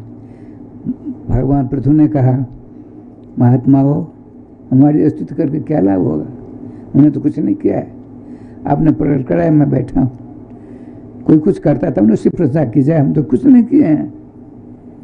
अपनी वाणी को असर मत करी, जाइए भजन करिए। बड़े आनंद से रह रहे थे। एक दिन क्या हुआ, हजारों के तादाद में प्रजा आती हैं। उन प्रजाओं का पेट पीठ में सटा हुआ, दुबले पतले, न चला जाए न बोला जाए। उनके सामने भीड़। भगवान पृथुदेव ने कहा, प्रजाओं, तुम लोग इतने दुबले पतले कैसे हो? बोलते क्यों नहीं? तो बोलने की शक्ति हो तो उन्हें बोले। एक ने साहस करके कहा, भगवान क्या करें, आपके पिताजी ने जग बंद करा दिया, वर्षा बंद हो गई, पृथ्वी की उर्वरा शक्ति समाप्त हो गई। हम मनोबीज बोते हैं, छटाक नहीं हाथ आता है, भूख के मारे हम परेशान। अच्छा, अब जाइए, आप सारी व्यवस्था हम करेंगे, आप जाओ अपने अपने घर में आराम करो। आपने सर्वधनुष का स्मरण किया, भगवान तो थे, सर्वधनुष आ गया, बाणों से भरा तुनीर आ गया, तो प्रत्यंता चढ़ाई, तूने से बाण निकाला। आप पृथ्वी को मारना चाहते, मेरे सामने में मेरी प्रजा बिलबिला रही, दुखी हो रही है, और तुम सुन रही हो, तो तुम्हारा रहने से क्या लाभ? क्यों नहीं तुमको टुकड़े टुकड़े करके समाप्त कर दूं? कुपित हो गए। अब भगवान पृथ्वी से भयभीत होकर के गौकार उदाहरण कर पृथ्वी सभी लोकांतरों को चक्कर काटती है। पृथ्वी ये विष्णु का अवतार है, ये किसी को रोक नहीं सकते, सब चक्कर काटते काटते किसी ने रक्षा नहीं की। तब गौ रूप से भगवान पृथ्वी से कहा, भगवान मुझको मार कर क्या लाभ होगा आपका? मैं पृथ्वी हूँ, यदि मुझको मार डालोगे आप अपनी प्रजा को कहाँ रखोगे? ये तो बता दो। दुष्टे तो हम सदधा छिन्नमी, अरे दुष्टे पृथ्वी, तुम अपने बाणों के नोक से सैकड़ों टुकड़े कर डालूंगा, अपने संकल्प से नई पृथ्वी बनाऊंगा, उस पर अपनी सारी प्रजा को रखूंगा। तुमने क्या समझ लिया? उर्वरा शक्ति समाप्त हो गई है, हमारी प्रजा भूखे बिलबिलाती है। राजन, इसमें हमारा दोष नहीं है, क्या मेरा दोष है? आपका भी दोष नहीं है, आपके पिताश्री का दोष है। कैसे? उन्होंने गति प्राप्त कर दी, घोषणा कर डाली, न जष्टव्यम न जष्टव्यम न होतव्यम न दातव्यम तुझा कुचित। हमारे राज्य में ब्राह्मण भोजन नहीं होना चाहिए, हवन नहीं होना चाहिए, दान नहीं देना चाहिए। जो दान देगा, हवन करेगा, ब्राह्मण भोजन करेगा, उसको प्राण दंड दिया जाएगा। हवन करने से उर्वरा शक्ति मुझ में आती थी, हवन बंद, इसलिए मुझको मत मारिए। तो क्या करूँ? मेरा बांध तो हो गए, इसको क्या करें? सो बताओ पृथ्वी। कहा, देखिए मैं कहीं बड़ी ऊंची हो गई हूँ, कहीं बहुत गड्ढी हो गई हूँ, इसलिए अपने बाण के नोक से मुझे बराबर करिए, आपका बाण सफल हो जाएगा, मैं बराबर हो जाऊंगी। और आप जग करिए, उससे धुआं होगा, धुआं से बादल बनेंगे, बारिश होगी, सारी प्रजा खुशहाल हो जाएगी। वर्तमान तकलीफ है प्रजा को, तो मैं गौ का उदाहरण कर रखी हूँ, आप मुझसे जो चाहिए ले लीजिए, प्रजा की रक्षा करिए। बताते हैं भगवान सुखदेव जी महाराज, श्रीमान राजा पृथु ने मनु जी को बछड़ा बना करके बहुत सारे सामान लेकर राजा श्रीराज प्रजा को दिया। दैत्यों ने प्रहलाद जी को बछड़ा बना करके अपने अपने स्वभाव जोर चाहिए मिल गया। देवताओं ने बृहस्पति को बछड़ा बना करके अपने जो पदार्थ को लिया। वनस्पतियों ने पीपल को बछड़ा बना करके उस गौरूपी कामधेनु से बहुत कुछ, पृथ्वी से बहुत कुछ लिया। सबों ने सब खुशहाल हो गए भगवान पृथु की कृपा से। और आपने सोचा जब किया जाए तो और नाम के ऋषि त्रिकालज्ञ वाली बात आई थी, उनकी अध्यक्षता में आचार्यत्व में 100 अश्वमेध यज्ञ का संकल्प लिया। तो 99 यज्ञ हो गए। 100वें यज्ञ का घोड़ा, सारी व्यवस्था हो गई है। अब 100वां घोड़ा चाहिए। अब घोड़ा को देवराज इंद्र चोरा कर ले गए। देखिए, जिस प्रजा की राजा ही चोर है उस प्रजा से क्या लाभ होगा भैया। चोरा करके देवराज इंद्र भगवान पृथु जी के 100वां अश्वमेध यज्ञ का 100वां घोड़ा लेकर चले गए। देर हो रही, आपने पूछा आचार्य चरण क्या बात है, क्यों देर हो रही है? तो घोड़ा नहीं है, कहाँ गया? तो देवराज इंद्र चोरा कर ले गया। इतनी गुस्सा आई, चार धनुष आसमान के धनुष आ गया। राजन सावधान, जग पशु को छोड़ करके दूसरे को नहीं मार सकते आप, अब जग में वर्ण है आप। तो फिर क्या करें? आप अपने बालक को कहिए, आपके समान विद्वान है, बलवान है, देवराज को मारेंगे नहीं, और घोड़ा को ले आवे। राजा साहब ने अपने बालक को आदेश दिया, ले जा रहा है, इंद्र को मारना नहीं, घोड़ा ले आओ। पहने बाणों से इंद्र को छत बिछत कर दिया पृथु जी के बालक ने। घोड़ा कर कहा, देखो राजकुमार, तुम्हारे पिता के घोड़े को मैंने ले लिया है, यहाँ से मैं छोड़ूंगा, घोड़ा मर जाएगा, जग संपन्न नहीं होगा, क्या करें? ठहरिए, हम सीढ़ी बना देते हैं। ऐसा बाण मारा, वहां से लेकर यहाँ तक सीढ़ी बन गई। घोड़ा खट खट खट कर नीचे आ गया, सीढ़ी तोड़ दी गई, चला गया जगमंडप में घोड़ा। अब इंद्र ने अनेकों उदाहरण किया, जैसे तैसे समाज संपन्न हो, इनका संपन्न नहीं हो, कहीं मेरा इंद्र पद न ले लें। ये नहीं समझते कि साक्षात भगवान है, ये लोग की लीला कर रहे हैं प्रजा पालन के लिए। अंत तो दुखी होकर चले गए। इनका यज्ञ संपन्न हुआ बड़े आनंद के साथ। भगवान स्वयं विष्णु ने सोचा, देवराज इंद्र, राजाधिराज चक्रवर्ती सम्राट राजा राजेश्वर श्री पृथ्वी जी में अनबन हो गई है, समझौता करा दो। भगवान को चिंता रहती है, तो स्वयं गरुड़ पर बैठे, सोचे चले इंद्र को लेकर चलेंगे। तो स्वर्ग आए, का देवराज बैठो, बिठा लिया गरुड़ जी पर। आओ, अब यहाँ जाकर संपन्न हो, भगवान प्रकट हो गए। पृथ्वी जी ने नमस्कार किया। भगवान ने कहा, राजन इनको पहचानते हो?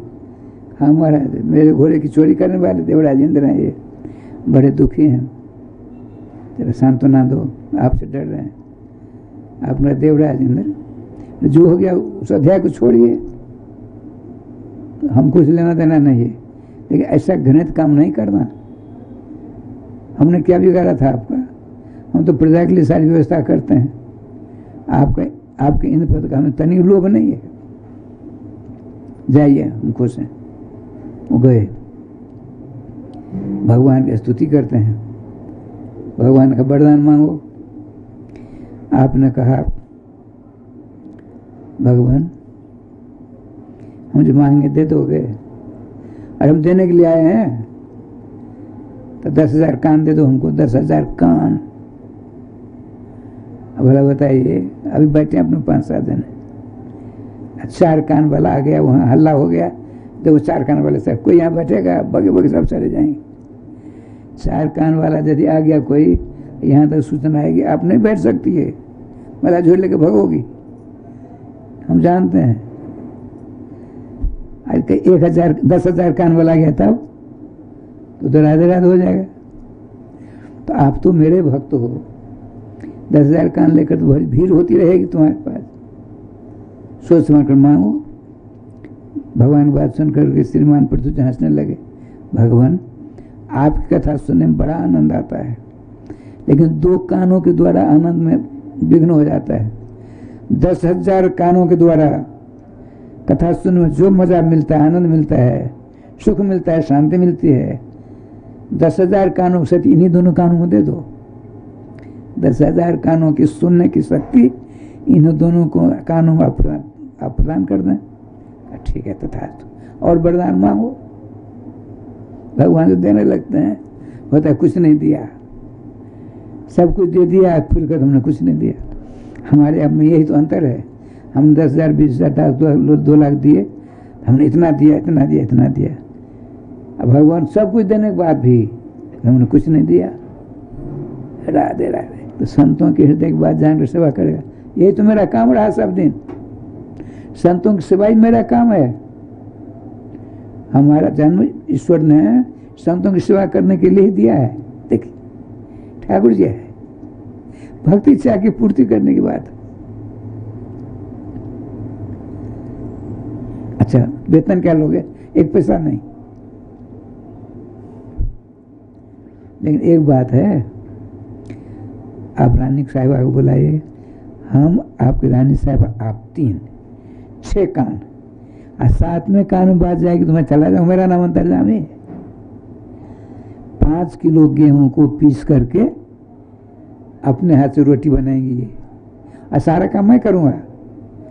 भोजन भाई सारी व्यवस्था, बर्तन बनना सबको मेरे लिए आपकी रानी साहिबा को 5 किलो गेहूं को रोज पीस करके रोटी बना करके हमको देगी खाने के लिए। यही मेरा वेतन समझो, चाहे कुछ समझो। और यदि 6 कान से ज़्यादा समात गया मैं चला जाऊँ, मेरा नाम अंतर्जामी है, और आपकी इच्छा की पूर्ति करूँगा। देखिए अब क्या लीला हुई ठाकुर जी की कृपा से। 2 बार नाम ले लीजिए, आसन बदलते रहिए। गोविंद जय जय गोपाल जय जय गोविंद, श्री राधा रमण हरि गोविंद जय जय श्री राधा, श्री वृंदावन बिहारी लाल की जय। राधे श्याम जी। महात्मा जी उतरे बस अड्डा पर। महात्मा ने सोचा थका हूँ, त्रिलोचन भगत के यहाँ जाते हैं, गर्म पानी मिल जाता, अपने पाम को धो लेता, सारी थकावट दूर हो जाती। फिर काबुली बादाम का हलवा, चूसा में दाल, घी में, हलवा से घी चपक रहा हो, नाना प्रकार मसाला उसमें हो, और दूध अधोटा। बड़े आनंद से ठाकुर जी के पीछे भोग लगाकर विश्राम करता, सारी थकावट दूर। जैसा विचार के महात्मा जी ने तैयारियां, 5-7 महात्मा जिनकी जो इच्छा, मैं कहने में देर कर रहा हूँ, करने में देर नहीं। महात्मा बिठाए गर्म पानी से, चरण धोया, कपड़ा से पोंछ दिया, आसन बिठाया, चकाचक हलवा, अधूरा दूध आ गया। क्या नाम है? मेरा नाम अंतर्जामी। तुम तो मेरे मन की बात जान गए, हम ये सब नहीं जानते। नाम मेरा अंतर्जामी है। भगवान ही ठहरे। 3 वर्षों तो खूब रहे। अब बेचारी कभी पीसने पासने काम नहीं करती थी, अपने हाथ से पीसती थी, रोटी बनाती थी, इनको देते खाती थी। एक दिन इसकी एक सखी आई, सखी सहेली सबकी होती है ना, आई, सेठानी जी आपके यहाँ तो महात्माओं की भीड़ लगी रहती है, नाना प्रकार के पदार्थ बनते हैं, और आप दुबली पतली होती जा रही हो, क्या कारण है? कुछ नहीं, बहुत दिन हो गए, आज तुमसे हम बात सुनकर रहेंगी, इनकी बात यही जान सकते हैं। त्रिचरित्रम पुरुष भाग्यम दैवो न जाना तो कुतो मनुष्य। इनका चरित्र पुरुषों का भाग्य देवता तो जानते ही नहीं, तो और कौन जानेगा मनुष्य। अब देखिए अंतर्जामी ने मना किया था किसी को मत कहना। 4-5 बार उसने सखी ने कहा, अरे सखी मैं आपकी सखी हूँ, बोलो क्या बात है, किस बात की तकलीफ है। कोई बात, एक बात है, कहो तो नहीं। अंतर्जामी है उसका नाम, सब जान लेता है वो। क्या हुआ, तो जब से 5 किलो गेहूं पीस करके रोटी बनाने लगी हूं तो उसमें दुबली पतली होती जा रही। किसी कहीं बोलना नहीं। अरे तुम्हारे पास तुम्हारे पेट में पची नहीं, और तुम तीसरे को तो कैसा कहा तो पचा लेगी। बताते हैं महाभारत में आया प्रकरण, जब युद्ध समाप्त हुआ, तिलांजलि देने जाते हैं युधिष्ठिर जी, भगवान श्री कृष्ण सबके सब हैं, 5 पांडव, कुंती जी, द्रौपदी जी। कुंती जी ने कहा, युधिष्ठिर कर्ण के नाम से अच्छी तरह तिलांजलि दो। ठिठक गए, तर्पण छोड़ दिया। माँ यदि कर्ण नहीं होता तो युद्ध महाभारत युद्ध नहीं होता। उसी के बलबूते पर तो उस दुष्ट ने इतना बड़ा नरसंहार करवाया, दुर्योधन ने। कंस के प्रति आपका प्यार बहुत बढ़ता चला जा रहा है, क्या बात है। भगवान ने कहा, माँ बोलिए, बुआ जी बोलिए, सारी बात बता दी। कुमारी अवस्था में मैं महात्मा की सेवा करती थी।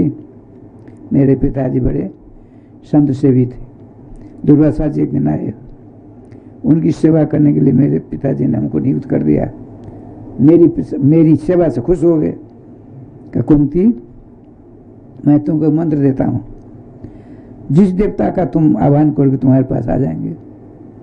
मंत्र देकर चले गए। मैं छोटी थी, मैंने कौतूहवशात सूर्य का आह्वान किया। सूर्य महाराज आ गए।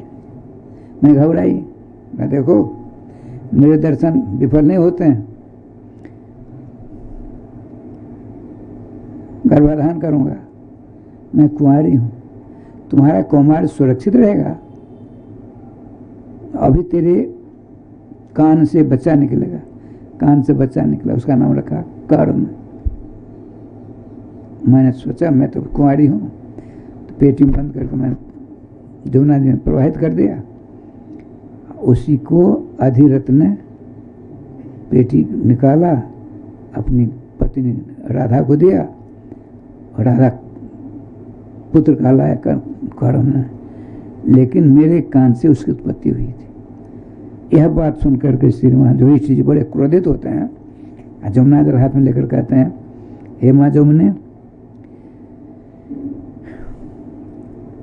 मैं आज साफ देता हूं, आज के बाद किसी स्त्री के पेट में बात पचने न पावे। इसीलिए गोपनीय बात इनसे मत कहा करिए।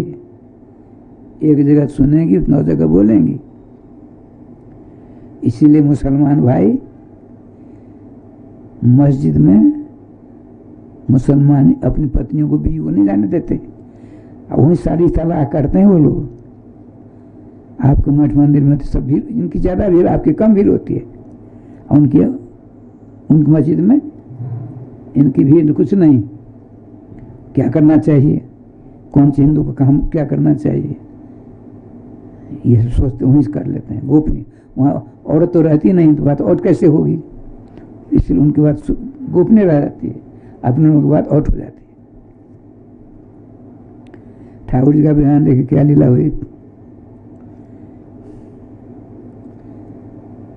गोविंद जय जय गोपाल जय जय गोविंद। श्री राधा रमण हरि गोविंद जय जय श्री राधा। श्री वृंदावन बिहारी लाल की जय। ठाकुर जी की कृपा से श्रीमान भगवान विष्णु ने राजा पृथ्वी से कहा, ठीक है, हम इन्हीं दोनों कानों में 10,000 कानों की शक्ति दे देते हैं और वरदान मांगो। प्रभु आप अपने चरणों में से एक चरण की सेवा दे दो। एक क्यों, दोनों ले लो। नहीं नहीं, आपके चरणों पर महालक्ष्मी का अधिकार है। एक हमको दे दीजिए, उनके पास रहेगी। नहीं, बताते हैं दृष्टांत महामहोदय में है। अयोध्या जी में एक श्री कौशल सूरदास जी महाराज थे। कौशल सूरदास जी महाराज संत थे। उनके 2 चेले थे, सिद्ध महापुरुष थे। उनके 2 शिष्य, एक का नाम रामदास, एक का नाम गोपाल दास। नाम का तो पूरा रहेगा ही रहेगा। गोपाल तो बड़ा नटखट रहे। एक महादेव हुआ थे, दरभंगा जिला में कहा करते थे, नटखटिया बड़े गोपाल हो नटखटिया। नटखट है ना श्री श्याम सुंदर। अरे गोपी रूठ गई, हम उनसे बोलेंगे नहीं। गागरे में पानी भर जमुना चल जा रहे हैं। श्याम सुंदर कुछ से नहीं बोलेंगी तो श्याम सुंदर के पेट का मक्खन नहीं पचेगा। आपने क्या कंकर लिया, घड़ा को फोड़ दिया। अब तो बोलना ही पड़ेगा उसको। कन्हैया तूने घड़ा क्यों फोड़ा? हमने कैसे फोड़ा? हमने देखा तुम्हारे पीठ में आंख है, कैसे नहीं है? कोई दूसरा है नहीं, तू नटखट है, तैने मेरा घड़ा फोड़ा है। बातचीत तो हो गई, घड़ा गया तो गया। राधे सर, ये नटखट अपने श्याम सुंदर है। श्री जी कृपा से क्या लीला होती सो देखिए। श्री राधे राधे। गोविंद जय जय गोपाल जय जय गोविंद जय जय गोपाल जय जय श्री राधा रमण हरि गोविंद जय जय श्री राधा। श्री वृंदावन बिहारी लाल की जय। श्री कौशल किशोरदास जी महाराज बड़े शांत सिद्ध संत थे। रामदास जी बहुत ही गुरु जी गुण उनमें आए गए। गोपाल दास जैसा नाम वैसा गुण रहेगा। बड़ा खटपटिया था। रामदास जी ने कहा, गुरुदेव यदि आप मेरी प्रार्थना सुने, उचित समझें तो काम बांट दीजिए। ये हमेशा झगड़ा करते हैं। ज़्यादा काम हमको थोड़ा इनका दीजिए, लेकिन काम बढ़ जाए तो ठीक रहेगा। ठीक है, गोपालदास राजदास बैठ। रामदास गोपालदास दोनों बैठे। श्री कौशल सूरदास जी ने कहा, दे भैया, मैं उठूँगा, मेरी सेवाएं करेगा, तब तो तू झाड़ू लगाना पूरे आश्रम में। ठीक है। फिर ये स्नान करके ठाकुर जी की सेवा करेंगे। पार्क मर लेना, रसोई करना, बर्तन मलना, करोगे? करूँगा। बड़े प्रसन्नता के साथ स्वीकार किया। कहा, देख गुरु जी एक बात बताइए, आपके पाँव 2 हैं, इसका बंटवारा हो जाना चाहिए। गोपाल कहता है, गोपाल दास आपके पाँव का बंटवारा होना चाहिए। जो भी आपके चाहे हमको दे दीजिए, पाँव चाहे दायां चाहे बायां, लेकिन मेरे पाँव को न छुए। कभी छुएंगे तो इनके पाँव को हम काट डालेंगे। आपके सामने हम कहते हैं। गोपाल दास ने कहा, गुरु जी ने सोचा। जय गोपाल। रामदास, गुरु जी हम जो आप कहेंगे आपका आदेश पालन हम करें। इनकी जिसमें इनको प्रसन्नता कर ले। गोपाल दास, दायां पाँव तेरा बड़े गुरु भाई है ना? हाँ, हम भी नमस्कार प्रणाम करते हैं।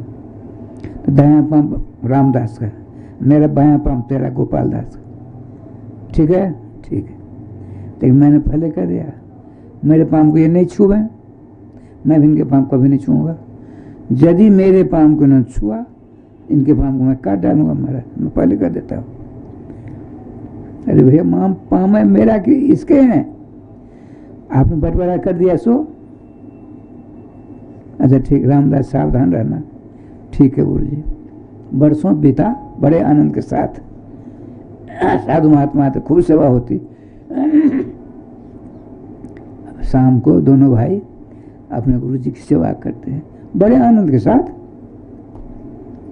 एक दिन के बाद कहीं निमंत्रण आ गया, आता रहता है। आने में देर हो गई, रात्रि के 9:30 बज गए। गुरु जी लेटे हैं, श्री राम जय राम जय जय राम, श्री राम जय राम जय जय राम करने। रामदास जी ने अच्छी तरह सेवा की। रामदास जी कहते हैं, गुरु जी रामदास गोपाल दास चला गया निमंत्रण में, आवेगा कि नहीं आवेगा? उसके पाँव को जब नहीं गुरु जी हम नहीं छुएंगे, हमको डर लगता है। परम पवित्र हृदय का था रामदास। अरे मैं हूं ना, समझा लूंगा, मेरे आदेश का पालन कर ताकि मैं सो जाऊंगा। ठीक है, जैसा आपका आदेश। अभी 2 बार ऐसा ऐसा किया, आ गया। उसने अपने आंखों देख लिया मेरे पाँव को दबा रहे हैं। उधर से आया तो कुल्हाड़ी ले आया। गुरुदेव मैंने उसी दिन कहा था मेरे पाँव को छुएंगे तो हम पाँव काट डालेंगे इनके पाँव को। दोनों गुथम गुथा के न बताइए, उसके हाथ से कुल्हाड़ी छीनना चाहते हैं रामदास जी, लेकिन गोपाल तो गोपाल, मक्खन भी चकाचक। नाम का गुण होता है। एक बात सुना देता हूँ। शंकरपुर है ना, तो शंकरपुर 3-4 हाथी थे पहले। विदुर बाबू को, रामेश्वर बाबू को, मनकन बाबू को, एक और थे। तो विदुर जी का एक आदमी था नौकर, उसका नाम था डोमा। डोमा जानते? डोमा नाम जैसे राधे श्याम ना। तो कोठिया गांव में, जवार में वो लोग आए सब के सब। अब वो ये तो प्रतिष्ठित लोग थे, भीतर कहा बैठने के लिए शंकरपुर वाले, जो इतने बड़ा तो गांव है, भीतर बैठे सब कुछ। लोटा तो है नहीं विदुर बाबू को। हल्ला किया, डोमा डोमा। सब कान खड़े हो गए, जवार जितने आए थे। और लोटा पानी लाओ ना। अरे राम राम, डोमा का पानी मंगा रहे हैं, बीच में होकर जाएगा तो कैसे हम लोग भोजन करेंगे? मालिक आवे हैं, भीतर आवे हैं। क्यों नहीं आवे? आप उसको भय लगा, ये लोग मारने हैं, लोग इन सबों कान खड़े हो गए। हमारे अंदर होगा तू जाएगा? कैसे जाएगा? वो कहता सुनो भाई, इसका नाम है डोमा, ये क्योट है जाति का, मेरा नौकर है। अब समझा, राधे राधे। रामदास जैसा नाम जो है गुण हो जाता है। गुरुदेव ने उठकर कहा, देख भाई रामदास, तू बड़ा बाबड़ा है। नहीं गुरु जी, मैंने शुरू में कहा था आप इनका पक्ष लेते हो, वो आपकी बात में नहीं मानेंगे। अब बायां पाँव मुझको दिया था ना, दिया था, मैं कब करा नहीं। दायां पाँव इसको मेरा, अब बायां पाँव मेरा तुझको। तुझको आने में देर, मैंने कहा था तो जब इसको दबा दो, मना कर रहा था रामदास। मेरे आदेश का पालन किया। ठीक है। रामदास ने कहा, गुरु भाई हमने तेरे पाँव को 4 बार दबाया, तो मेरे पाँव को 50 बार दबा ले, इसे झगड़ा क्या बात है? तो श्री भगवान कहते हैं विष्णु पृथु जी से, मेरे पाँव पर तो लक्ष्मी का अधिकार है, अब तुम मेरे पाँव की सेवा मांगते हो, कहीं कौशल यशोदा जी जैसी स्थिति होगी तब क्या होगा? उधर लक्ष्मी कार्य हो जाए तो दोनों में खटपट होने लगी, तब करने पर हो आप कंजूस हो, माता जी कंजूस नहीं हो सकती, बड़ी उदार हैं वो। भगवान ने वरदान दिया मेरे पाँव की सेवा करना। और मांगो वरदान। श्रीमान पृथु जी का देखिए, भगवान के अवतार हैं, 24 अवतार में इनकी गणना है, फिर वरदान देते हैं। आपने वरदान मांगो। और महाराज जहाँ जहाँ कहीं अपने कर्म के अनुसार जन्म लें, वहाँ आपके भक्तों के दर्शन हमें सदा होते रहें, उनके संग हमें होते रहें, ये हमको आशीर्वाद दो। भगवान आज सबको प्रदान प्रदान देकर चले गए। अब आते हैं 4 महापुरुष। कौन कौन? सनग सनंदन सनातन सनत कुमार। देखिए, भगवान के बाद भगवान के भक्त आते हैं। भगवान जमीन तैयार कर देते हैं। भगवान के आने पर इनके दया सारे गुण आ गए इनके अंदर। अब भगवान के भक्त आएंगे कि भगवान से बड़े हैं। जैसे राजा लोग आते हैं, यहाँ सारी व्यवस्था होती है ना, उसी प्रकार से महामना सनकादिक आने वाले हैं, उनका स्वागत होने वाला है। भगवान आकर सारी भूमिका बना दी। उस जगह हमने सनकादिकों का पदार्पण हुआ। बड़ा दिव्य सिंहासन, उस चारों को बिठाया और चरणों का प्रसारण किया। अपनी चदर से चरणों का पोछा, चरणामृत लिया, माला पहनाई, पूजा की, आरती उतारी। समूह के चरणों में साष्टांग दंडवत करते हैं। भगवान पृथ्वी जी दोनों अवतार हैं। 24 अवतार में सनकादिकों की गणना आती है और पृथ्वी जी की गणना आती है। लेकिन एक जगह आया है, वैष्णवम दृष्टवा प्रणवृत दंडवत भूवि। एक वैष्णव जो सच्चा वैष्णव है, दूसरे वैष्णव को देखकर लठिया के समान गिरकर नमस्कार करना चाहिए। सनकादिक विराजमान है, हाथ जोड़ के श्रीमान पृथ्वी जी कहते, भगवान ब्राह्मण को कौन क्या देगा? सारा राज आदि जो है आपका दिया हुआ है, इसको मैंने भोग लिया, ये तो झूठा हो गया। आपको हम क्या दे सकते हैं? ब्राह्मण को कोई न कुछ दे सकता है। ब्राह्मण का ही दिया हुआ ये सारा ब्रह्मांड है। ब्राह्मण सब में श्रेष्ठ होते हैं। यहाँ तो आया, श्री सुखदेव जी कहते हैं, भगवान श्री कृष्ण बाली लीला के प्रसंग में, जे सूया नृत्य दम्भ ईर्ष्या हिंसा मान विवर्जिता न तेषां सत्यशीला नाम आश्रय विबला भवेत्। जो ब्राह्मण असूया नहीं करते, असूया माने दूसरों के गुणों में से दोष निकालना, महादुर्गुण है। दूसरे गुणी हैं, अब गुण को लेकर लाभान्वित हो, अब उनके गुणों में कौन सा गुण उसको निकाल कर प्रचार करेंगे? इसका नाम है असूया नाम का दोष। जिस ब्राह्मण में यह असूया नहीं है, ये सूया। कभी जो झूठ नहीं बोलते हैं, अहंकार नहीं करते, किसी से ईर्ष्या नहीं करते हैं, दम्भ नहीं करते, न किसी की हिंसा करते हैं, न मान चाहते हैं कभी, ऐसे ब्राह्मणों का आशीर्वाद कभी व्यर्थ नहीं जाता है, सफल होता है। बड़ी स्तुति करते हैं, कहा भगवान हे सनकादिक हो, आपने हम गृहस्थों के ऊपर ऐसी अनुकंपा करके दर्शन दिए हैं। और हम आपसे एक प्रश्न पूछना चाहते हैं। हम गृहस्थ हैं, हम गृहस्थों का कल्याण कौन सा ऐसा मार्ग है जिसका मार्ग को पकड़कर जल्दी जल्दी कल्याण हो जाए?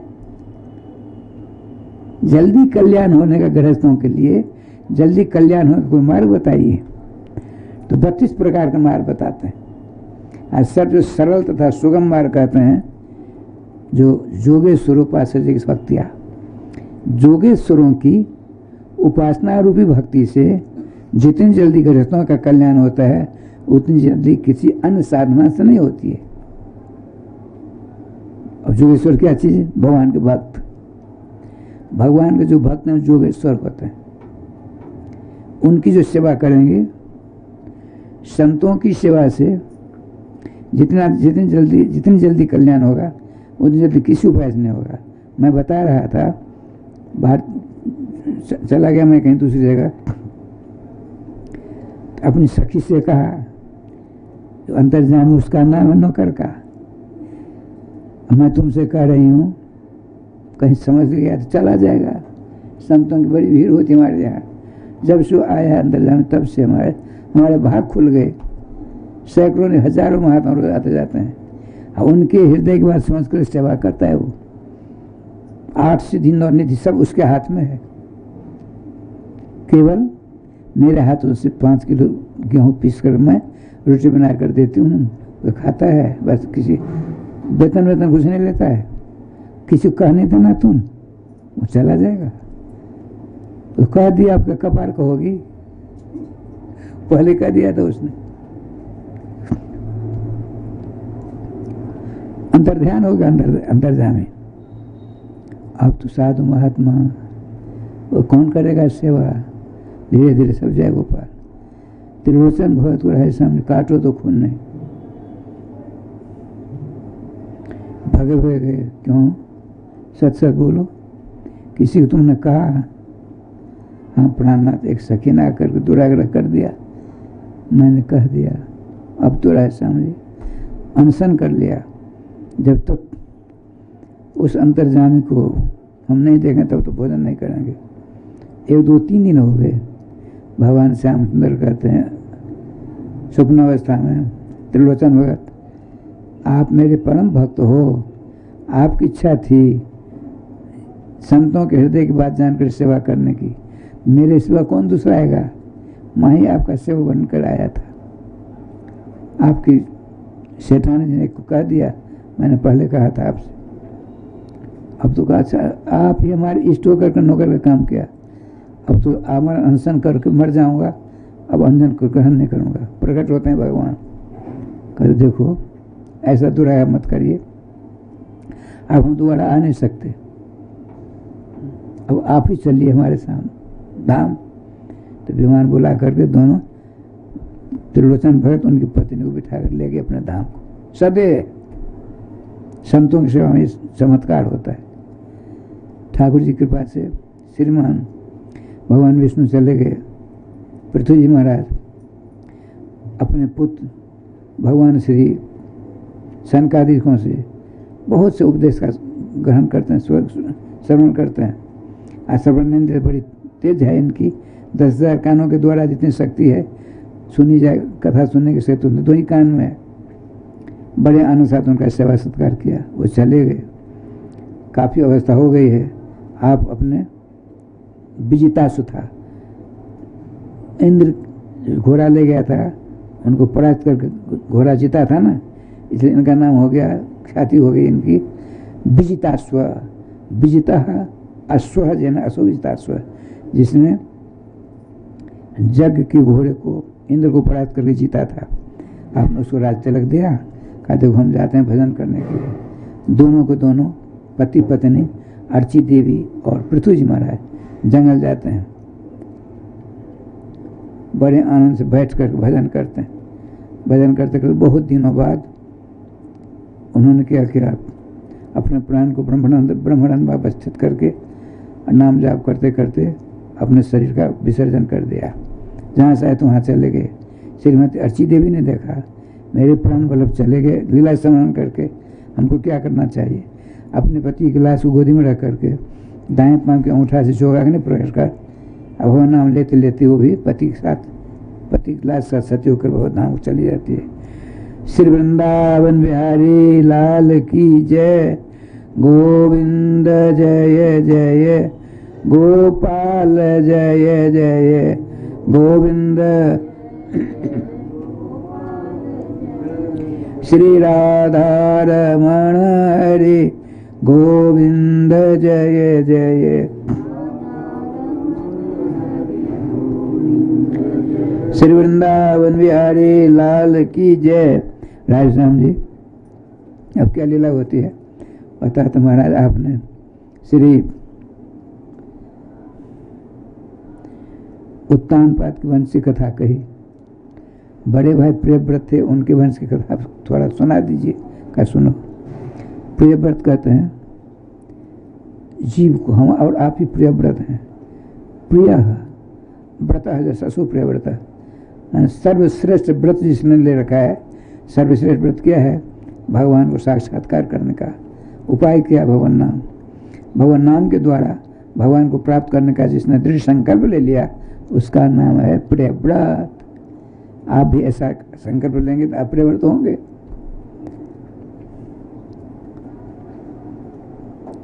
पिताजी ने कहा देखो प्रियव्रत, जाओ भजन करके शक्ति उपार्जन करो, तब पीछे विवाह करके लड़के बच्चे पैदा करना।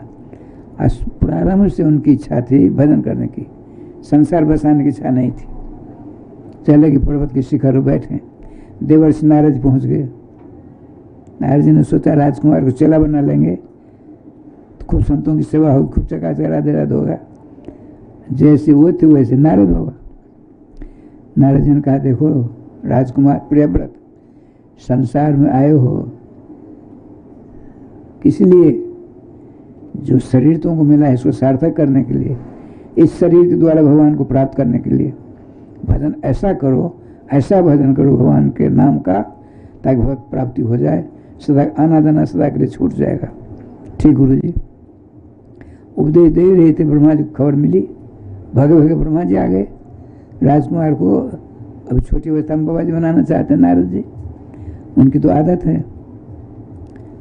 ठाकुर जी के पास से जब 11,000 दक्ष प्रजापति के बच्चों को देवर्षि नारद जी ने उपदेश देकर के साधु महात्मा बनाकर वो धाम भेज दिया, तो उनके छोटे भाई दक्ष जी बड़े कुपित रहा करते थे। तो आपने सोचा नारद मिलता साफ देकर भस्म कर देता। नारद जी ने सोचा रोज गुस्सा में जलते रहते हैं, मैं जाकर इसकी गुस्सा ही समाप्त इनकी कर दूं। सिंहासन में बैठे दक्ष प्रजापति, देवर्षि नारद जी बीना बजाते हरगुण गाते आए तो गए। ओ महाराज छलांग लगाई, सिंहासन से नीचे उतरे। अहो असाधु, साधु नाम, तुम अपने आप को साधु करते हो, महासाधु तुम हो। दूध में मेरे 11 बच्चों को बवाली बना कर नारद ने कहाँ भेज दिया। अब मैं तुमको साफ देता हूँ, 2 घड़ी ज़्यादा तुम कहीं टिक नहीं सकते। आपने कहा भाई साहब साफ नहीं है, आशीर्वाद हुआ। बंधा पानी बहता पानी निर्मला, बंधा गंदा होए साधु जन रमता भला, दाग न लागे कोई। आपने तुमको आशीर्वाद दिया है। 2 घड़ी माना 48 मिनट, हम 48 मिनट में अपना काम कर डालेंगे। कहते ना 1 घड़ी आधी घड़ी आधी में पुण्याद, 1 घड़ी आधी में पुण्याद, और तुलसी संगत साधु के हरे कोटि अपराध। 1 घड़ी में 24 मिनट, आधी घड़ी 12 मिनट, आधी में पुण्याद 6 मिनट, उसमें भी 3 मिनट, उसमें 1.5 मिनट, 1 मिनट यदि आप सत्संग कर लिया, उसको उतार लिया जीवन में, कल्याण हो जाएगा। लेकिन उतारने की प्रवृत्ति तो नहीं हमें है, ये तो समस्या है। संतों की वाणी को आपने जीवन में उतार लिया, कहीं आने जाने की जरूरत नहीं पड़ेगी। कितनी बार आपने कथा सुनी होगी, कितनी बार सत्संग सुने होंगे, लेकिन यदि पहली बार कथा को आप जीवन में उतारते, नहीं बैठना पड़ता यहाँ। श्री वृंदावन बिहारी लाल की जय। ठाकुर जी कृपा से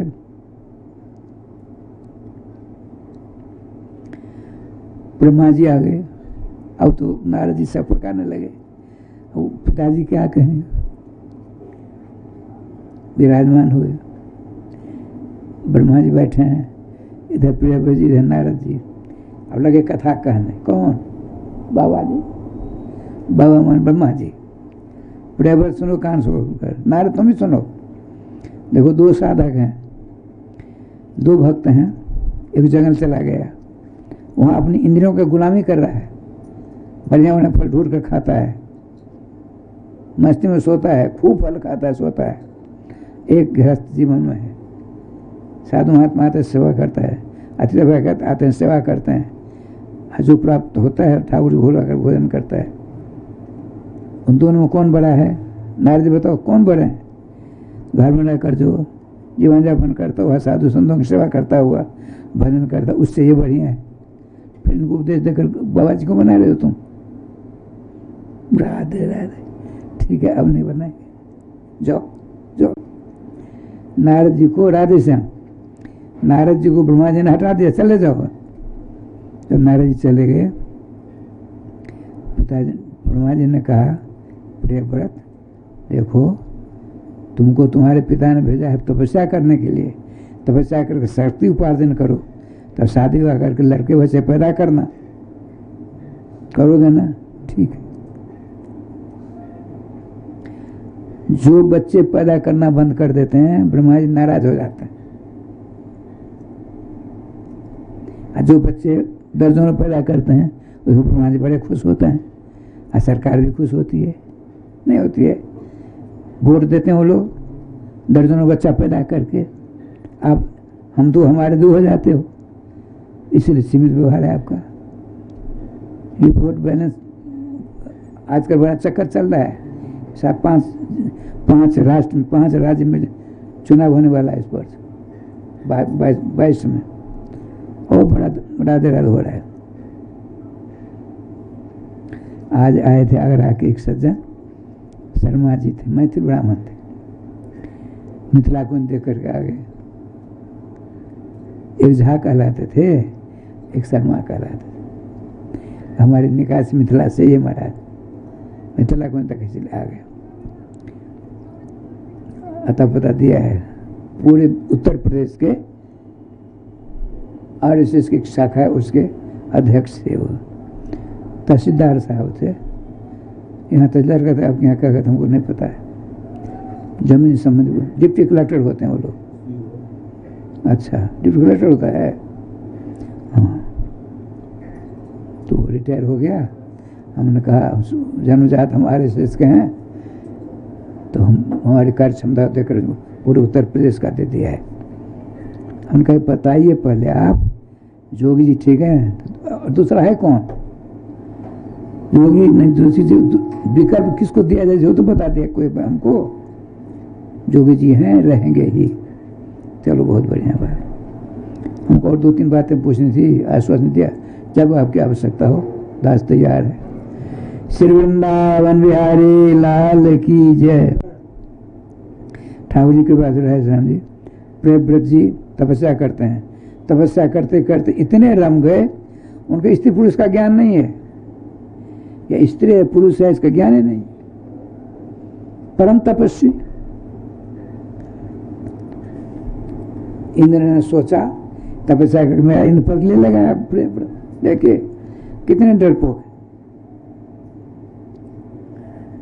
उर्वशी को भेजा, उर्वशी नाना प्रकार श्रृंगार करके बड़ा अपनी 2 बेनी बनाई, और उसमें नाना प्रकार खुशबूदार पुष्प को लगा दिया। वो जो चल रही है, छम छम छम चलती है, आभूषणों की झंकार, मन की गुनगुनाहट कुछ बोलती है, जैसे चली आ रही है। और सहस्राधिक मधुमक्खियाँ और पुष्पों के खुशबू लेने के उनके पीछे पीछे गुनगुनाती आ रही हैं।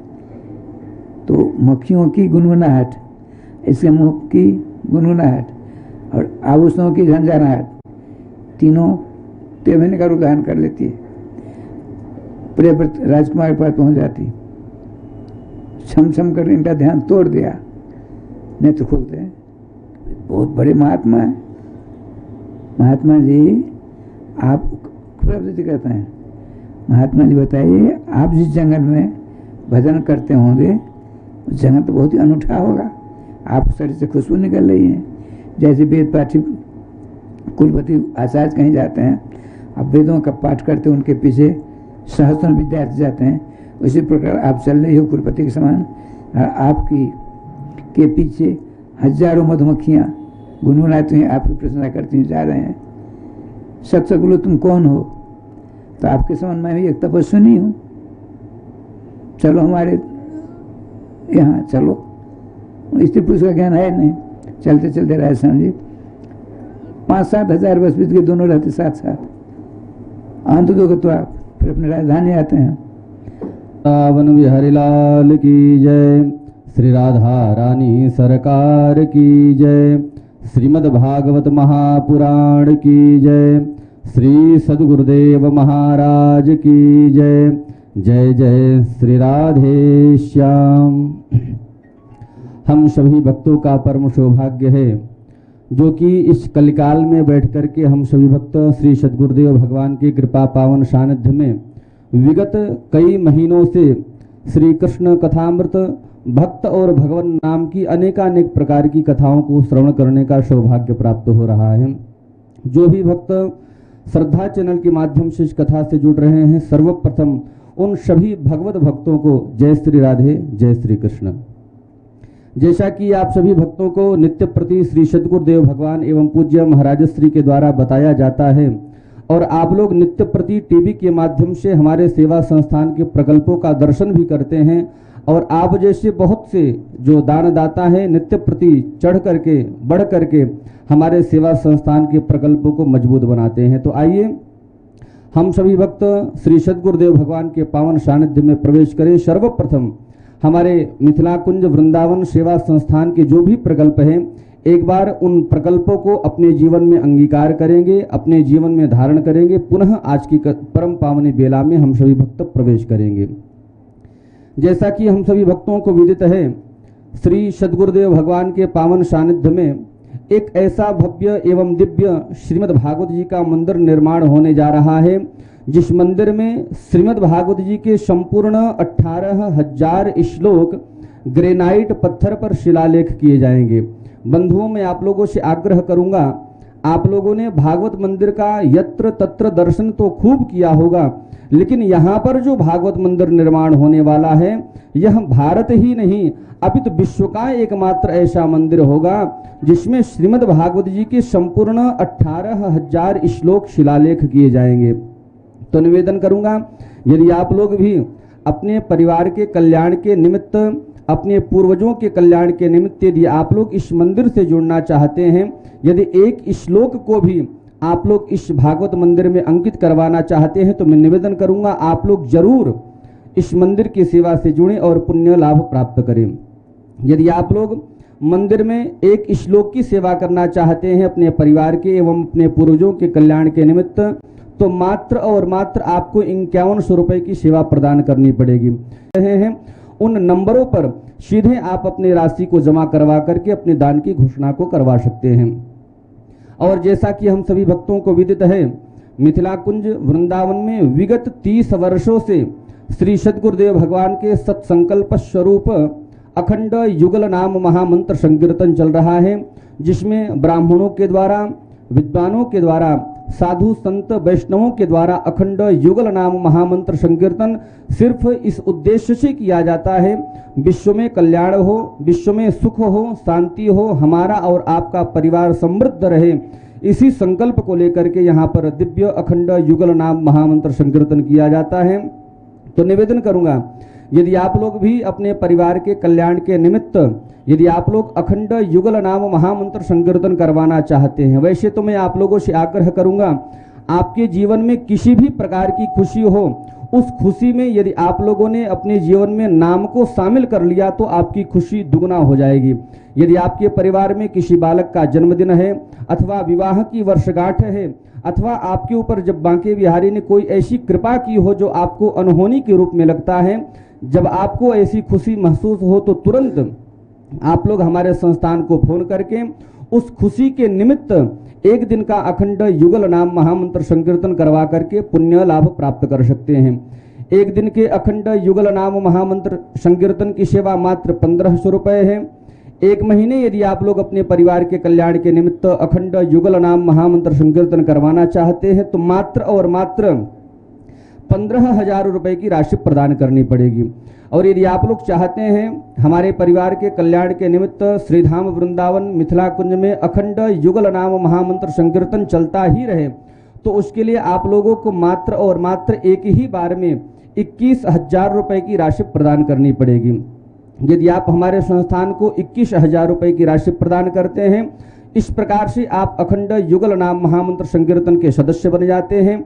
आपके परिवार के कल्याण के निमित्त, आपके पूर्वजों के कल्याण के निमित्त अखंड युगल नाम महामंत्र संकीर्तन मिथिला कुंज वृंदावन में चलता रहेगा। जीवन पर्यंत ही नहीं, आपके मरने के बाद मरणोपरांत भी आपके संकल्प से यह अखंड युगल नाम महामंत्र संकीर्तन चलता रहेगा। तो निवेदन करूंगा, जल्दी से जल्दी आप लोग तुरंत अपने मोबाइल फोन को उठाएं और आपकी टीवी स्क्रीन पर जो भी हमारे संस्थान के नंबर टेलीकास्ट हो रहे हैं, उन नंबरों पर फोन करके आप अपने अखंड युगल नाम महामंत्र संकीर्तन की सेवा राशि को हमारे संस्थान में भेज करके अपने नाम